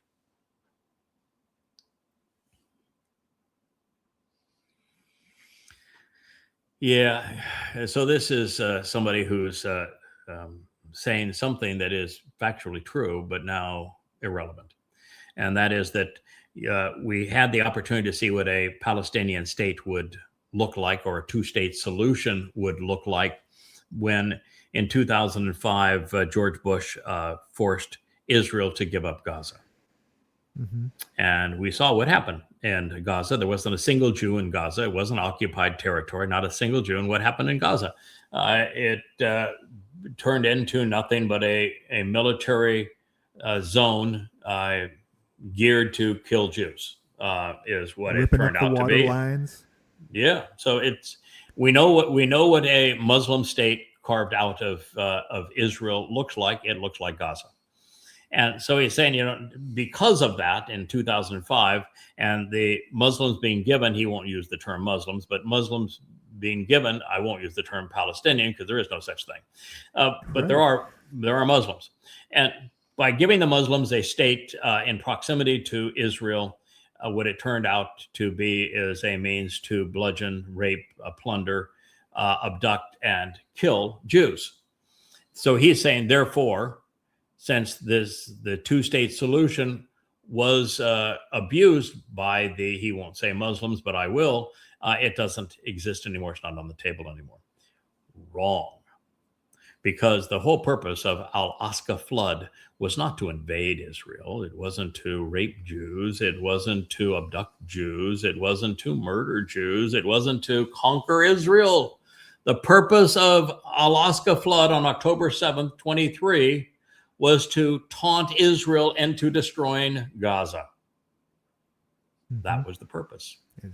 Because they knew that if Israel destroyed Gaza, the children, and they destroyed my home, and you're unfair, you dastard, you terrible Jews, you're colonializers, you're occupiers, you're just bad Jews. That's the image. Marxists bought it. Muslims bought it. States throughout the world bought it to the tune of about 90%. Jews bad. I heard a guy that I've listened to 100 times talk about the conditions in Ukraine vis-a-vis the Russian war, saying that he wants another war between Israel and Iran because it will destroy Israel. And in his view, Israel is the cancer in the Middle East.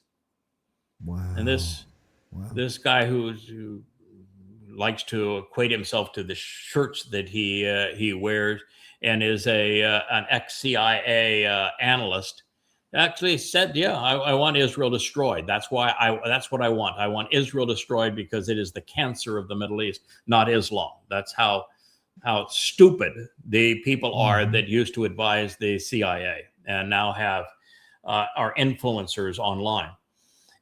But here's the deal.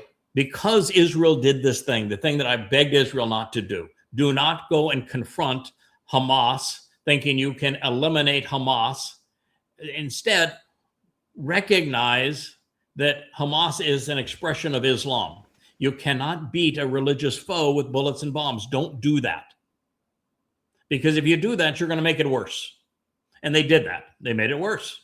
And the Muslims knew that's what they were going to do. They had already formed all these wonderful alliances with the hideous alliances, really, with the Marxists. They had already been funded by Qatar worldwide to have all these demonstrations on death to Jews and genocide in Israel from the river to the sea. Let's wipe them out. Let's globalize the Intifada.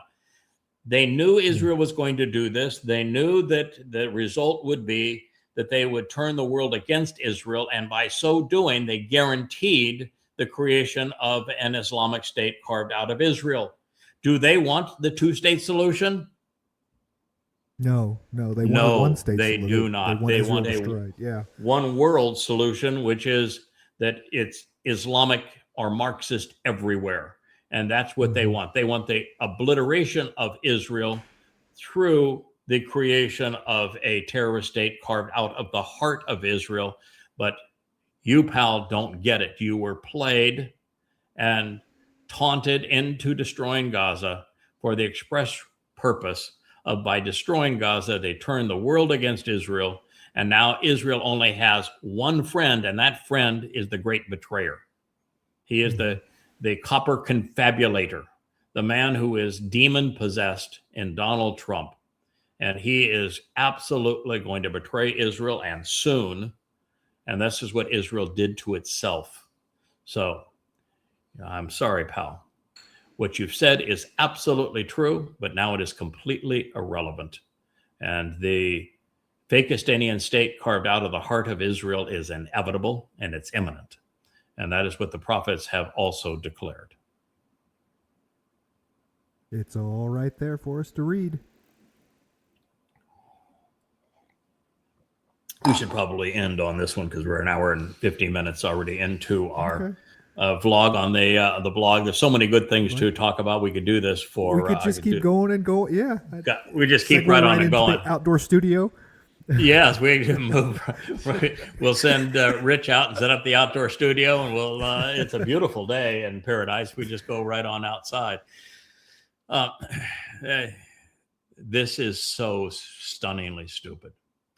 The man on Trump's left, camera right, is a cokehead. He is a man who accepted bribes. The man on the left is the man who's received more bribes than anybody in the world. He received $20 billion in bribes before his crypto family business and his crypto coin initiative funded by the Pakistanis, the Qataris, the United Arab Emirates, and Saudi Arabia. So those countries prior to his indulgence in the crypto scheme had already given him $20 billion. He is the most bribed individual on the planet. He sells pardons for between $1 and $2 million apiece. He is complete and utter scum. And he is the man who has toyed with the man on his left in the sense of completely destroying him in their first meeting in the White House, where Trump was just flat out disgustingly rude. But Trump ended that meeting by saying, you know, the only solution here is we have to back out and stop sending weapons to Ukraine, because this war will go on forever if we continue to arm the Ukraine. More Ukrainians are going to die. This is not a good thing. He walked out of the Oval Office and made that pronouncement. I said, oh my God, this guy's actually figured something out that's right. But then he paraded his theme to the Europeans. He says, no, we're not buying that. And when the Europeans wouldn't buy into it, and the United States global reach of its dollar as the reserve currency is gone without the European acquiescence to it, he backed right down. He said, all right, well, more weapons to Ukraine. What the hell? And then he went to, well, we're not going to give weapons to Ukraine. We're going to make Europe buy the weapons that we give to Ukraine. Mm-hmm. He just went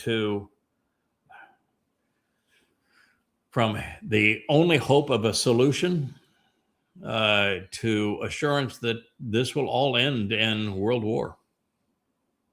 I don't think there isn't a solution anymore, because the Russians have no incentive to stop. Yeah.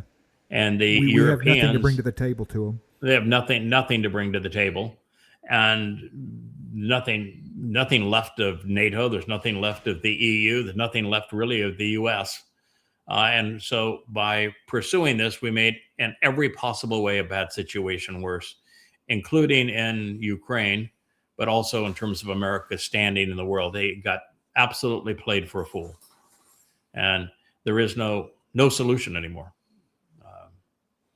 Russia has everything it wanted. Yeah. It has Donbass. It's protecting those ethnically Russian people, and it has Crimea. So Russia's like, do you want us to keep going? You know, we could stop at any time. We have what we want, but ultimately Russia's going to take Odessa too, and turn the Black Sea into its own pond, and eliminate the influence of Europe through Ukraine into the Black Sea.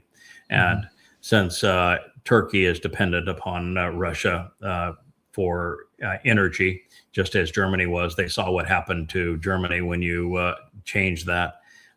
Even though Turkey is part of NATO, Turkey is never going to tango with the Russians. So the Black Sea is going to be a Russian lake, and they'll eventually take NATO. They don't want Kiev. They don't want Western Ukraine. It's too expensive in the sense that too many immoral people dependent on bribes. They don't want the responsibility of that. Let them bankrupt Europe.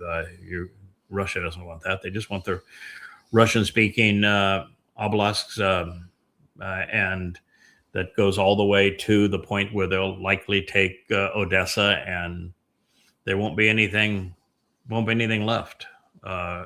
Just total swath of immorality and decay. And the Ukraine has been that way for a very long time. Back in my Shattering Myths radio days, I used to do programs on the Ukraine, talking about how it was the most graft-ridden state in Europe by a long margin, and that it was totally dependent upon the IMF and Russia for financial loans, because they couldn't pay their own way. And that we finally reached a position where the Russians were supplying the money for the Ukrainians to be so graft-ridden. It's about 20-30% of everything that happens in Ukraine that turns into graft. And that you can't run a business when you take 20% off the top. It's zero chance of success. No business will survive that. And so countries can't survive it either.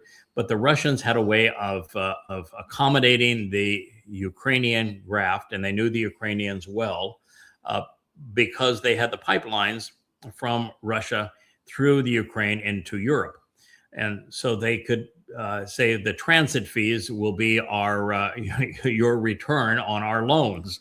That's the interest on our loans. Mm-hmm. Yeah, but the IMF wanted to be the source of funds that they had no way to collect, and this then led to the coup of regime change, and from the pro-Russian to the anti-Russian crew, and then our decision that we would weaponize Ukraine to attack Russia. And this is what happened, and it all backfired because rather than the IMF being ripped off by about $2 billion a year, which was really all that required. Ukraine's not all that big. Now we're in it for $100 billion a year. And and the country is now completely destroyed. So it was such a horrible calculus going back over that time, and with people that that prior to the Nazis controlling Germany and then much of Europe, the Ukrainians were more savage than the Nazis actually ever became. This is where pogroms began. This is where the most ruthless of the anti-Jewish attacks not only occurred long prior to the rise of the Nazis, but during the time of the Nazis. There's nothing worse than Ukraine. This is the rump of Europe and has been for a very long time. It is a group of people that are synonymous with the cokehead there on camera right, and to say that you're for freedom and democracy and rule of law and integrity when you're backing the Ukraine against Russia, you're actually on the opposite side. You are promoting and sponsoring and encouraging and siding with all manner of graft, of dictatorships, of militarism and belligerence, and it's a real shame that the world has come to the point where the heads of state now are as disgusting and reprehensible as they are in Ukraine and the United States and throughout Europe. I'm not sure there's a decent leader in the whole of Europe. I mean, Orban might be the closest, but I wouldn't trust. I'd count my fingers after I shook hands with him. Yeah. Well, the veil has been torn off of all of them now. I mean, politics has never been a service industry the way they present it, ever. Okay. But the veil has completely been torn off now with the corruption, and it's overtly a money-making scheme to hold office. Yes, it is. Well, look at Trump. Trump would have been bankrupt and in jail had Elon Musk not come up with $300 million in those swing states to prevail and get him in the White House. And once he was in the White House, he picked up billions upon billions of dollars in bribes and went back to being independent and financially wealthy. I mean, you look at the likes of people who have been bartenders or refugees who are now in Congress on $100,000-$200,000 a year salaries, and they're worth tens of millions of dollars. It's all because of graft. Yeah. It's all because of graft, and the United States seems to accept it. So, politics in America, you may think we have a democracy. We don't have a democracy. It's you're just being entertained. You're being played by propaganda, and whether you're religious or patriotic, you've been played, and you're a fool to have been played. Your religion is untrue. Your politics is untrue. YAHOWAH is correct, and diminishing all of those. That's, by the way, a very fancy microphone you have there. I see that microphone now on a number of the more popular programs on YouTube, that it seems to have some controls on the mic. I'm using here the Shure 7B, which is the microphone of choice for the last I just passed the Stone Age, I think. That 73, 74 when this first came out. Yeah, 73, 74. Michael Jackson did Thriller on this microphone, as a matter of fact. And it's the ubiquitous choice of most vloggers worldwide is the Shure 7B. But it's popular because it's reliable. It does its thing, and it does its thing in a very effective way. The thing that you've got there, who's the manufacturer of that? This is the Blue Yeti. I'm not sure who manufactured the Blue Yeti. I'm familiar with the Blue Yeti. Yeah, you are familiar with it? It's very popular in the talk because it's a USB mic rather than a... Oh, it's a USB mic. Okay. Yep. So yeah, we looked at back in the day, you have to make you're making 1,000 decisions to do this vlog thing. I mean, from mics to lights to sound processors, video processing, cameras. It's really 1,000 decisions that you're making. And one of the decisions is, are you going to mic yourself this way, which is the more standard. Back in my days of radio, we used these kinds of mics and the cables and the connectors. But now they have an entirely different approach where you go USB all the way, which means that the Forthright sound box that we're using as the mixer, it's a different approach entirely to managing sound. Yeah, but if you're an individual by yourself jumping into a podcast and still have other guests coming up remotely, the Yeti's a good mic. There's an adapter for the SM7B that turns it into a USB mic, and a lot of people are using that also. Yep. So anyway, that's XLR. That's the standard. That's the standard audio connection that we have here, and you can see it's been elongated by that added bit of silver that I showed you, because we have a preamp that also charges the system, and then we've gone to the Forthright Scarlett was the choice that everybody had. I think I bought 4 of them. They're only $100 a piece.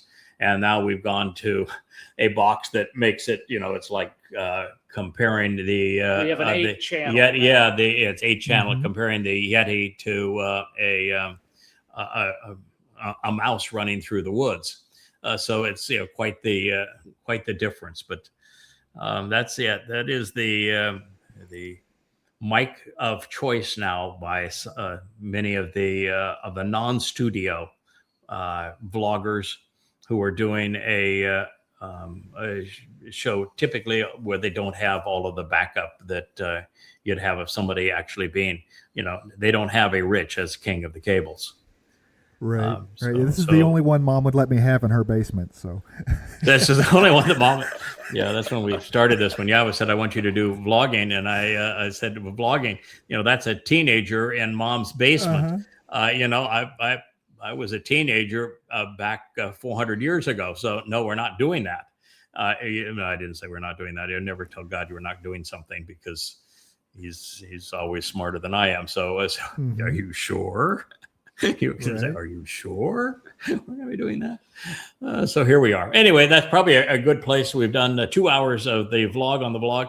I'll bet you there's another 20 posts there that I would love to comment on, because this is such a wonderful way to cut through the chase, tell you really what's happening in the world, provide a more accurate rendering of the news, tell you what you ought to be concerned about, where you're being lied to, what things really mean when Trump has his arm on Zelensky's shoulder, and Zelensky is got that smirk there. What does that really mean? How did this start? Where is it going? How does the money change hands? And what is the off ramp? And, you know, here you happen to have an off-ramp, which is if the U.S. were to prevail in regime change and the destruction of Russia, it's going to be the annihilation of the U.S. and Europe through nuclear war. And if you lose, it's going to be the loss of a couple of million lives and hundreds of billions of dollars, the trashing of your economy because you put sanctions on Russia and confiscated their sovereign wealth, which means that no one now trusts the U.S., which means we're no longer in a dominant position and for reserve currency. You need to know what all the implications are of these things, so you're not just a typical patriot saying, yeah, go. I'm for Zelensky. I'm against that Putin guy. You're just being played for a fool. And the purpose of the vlog on the vlog is to cut through all of that so that you really know what the truth is behind the headlines. Because you're certainly not going to find it if you're only blogging. Because I will assure you, on the most popular blogging sites now, on X, for example, it is a cesspool of anti-Semitism, of racism, of Marxists and MAGAs and Muslims, all run amok. A very, very toxic environment. In fact, it may be more toxic than Mars. Freedom of speech without freedom of reach. They're never going to let you reach out.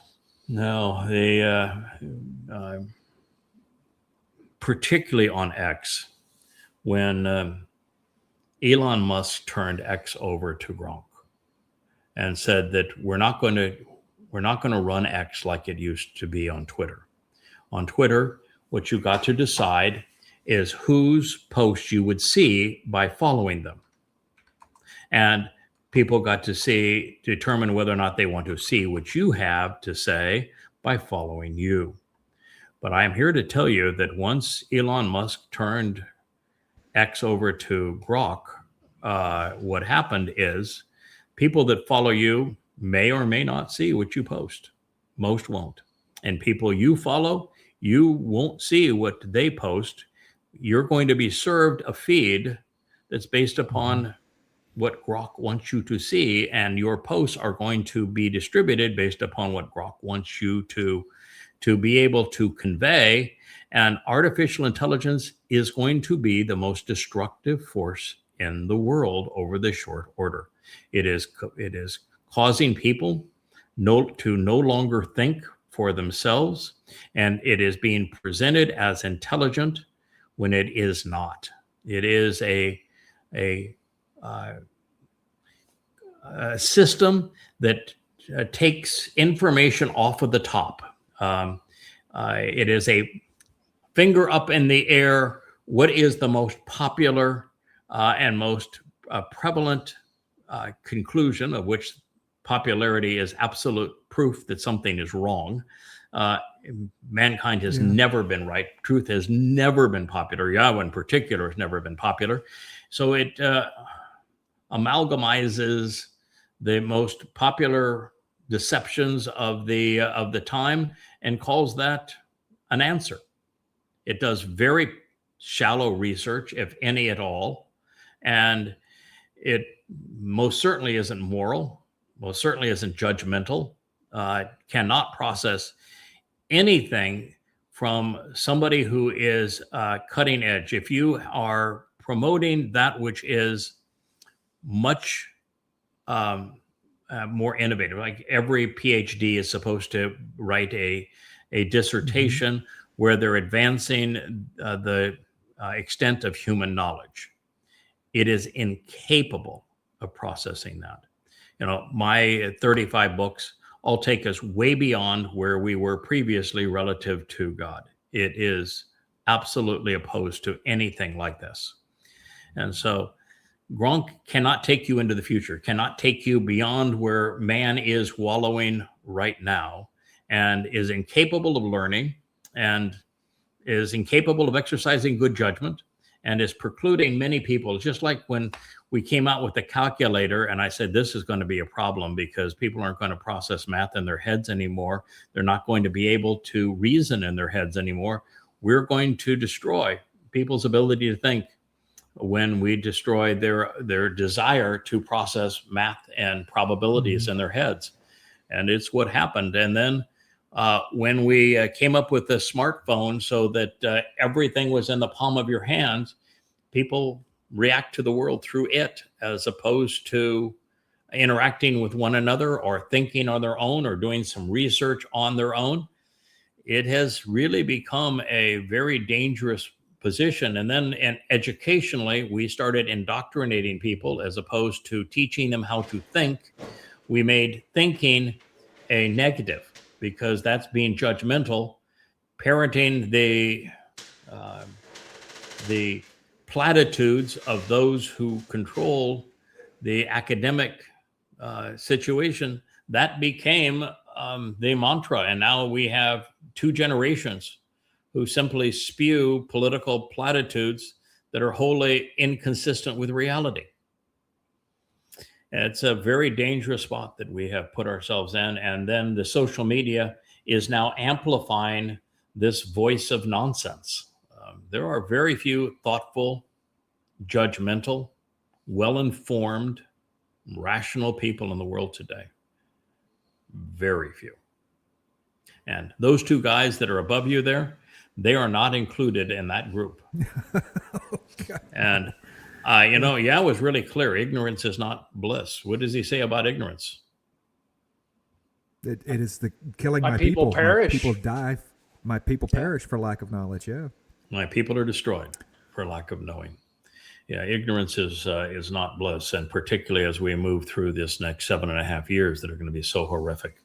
It's going to be hell on earth, and your ignorance is not going to be your friend. The ignorance of Islam has caused hundreds of millions of people to die, and for the world to be robbed of freedom. And Marxism is very quickly catching up with Islam in terms of being destructive, being thieving, being counterproductive and murderous. And these two horrible mindsets have now merged of Marxism and Muslims, such that the world's in a very precarious place. And then you have a man who is clearly demon possessed. The corporeal manifestation of Satan is the man wearing that pink tie right there. He is the person that Christians were looking for as the Antichrist. That's the man. He is the corporeal manifestation of Satan, and we know exactly what he is going to do and when he is going to do it over the next 7.5 years. And it's going to literally be hell on earth. Billions are going to die. Economies are going to be shuttered. The United States has played its economic hand now to the point where it is absolutely certain that within the next 5 years, and likely within a shorter window still, the U.S. is going to move into hyperinflation because we have no one to buy our bonds. No one. No one. $4 trillion gets rolled over every year. There's no one to buy them, which means the only way that we can create the illusion of solvency and not default in the U.S. is quantitative easing, which is the Fed creating the illusion of purchasing the bonds by just creating more money. And when you inflate the monetary supply without substance, it destroys the value of the currency. From the time that I was born 70 years ago to today, the US dollar has 1% of its value. It's lost 99% of its value over those 70 years. And it's losing its value now at an exponential rate.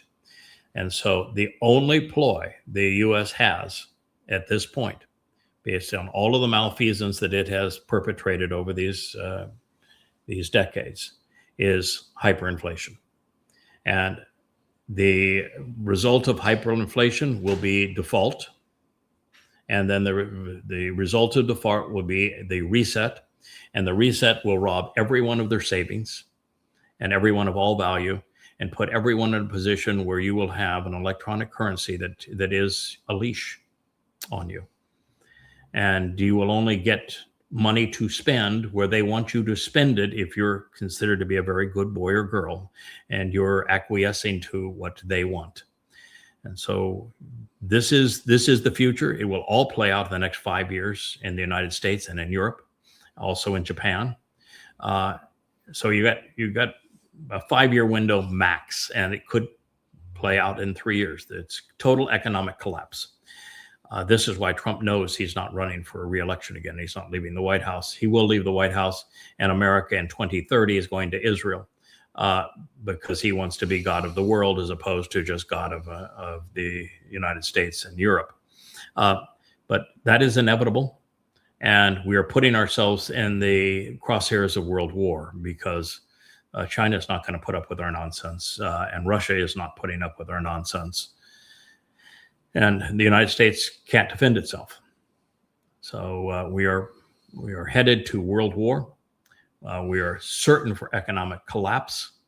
And we have put ourselves in a position where the sources of information are even more corrupt and more erroneous than was the mainstream media. The mainstream media, I always used to say that 90% of what you read about anything of substance is wrong. I mean, if you were an expert in any subject, which I'm an expert in many subjects, not in all subjects, obviously, but many subjects, I'm probably as much of an expert as anybody in the world.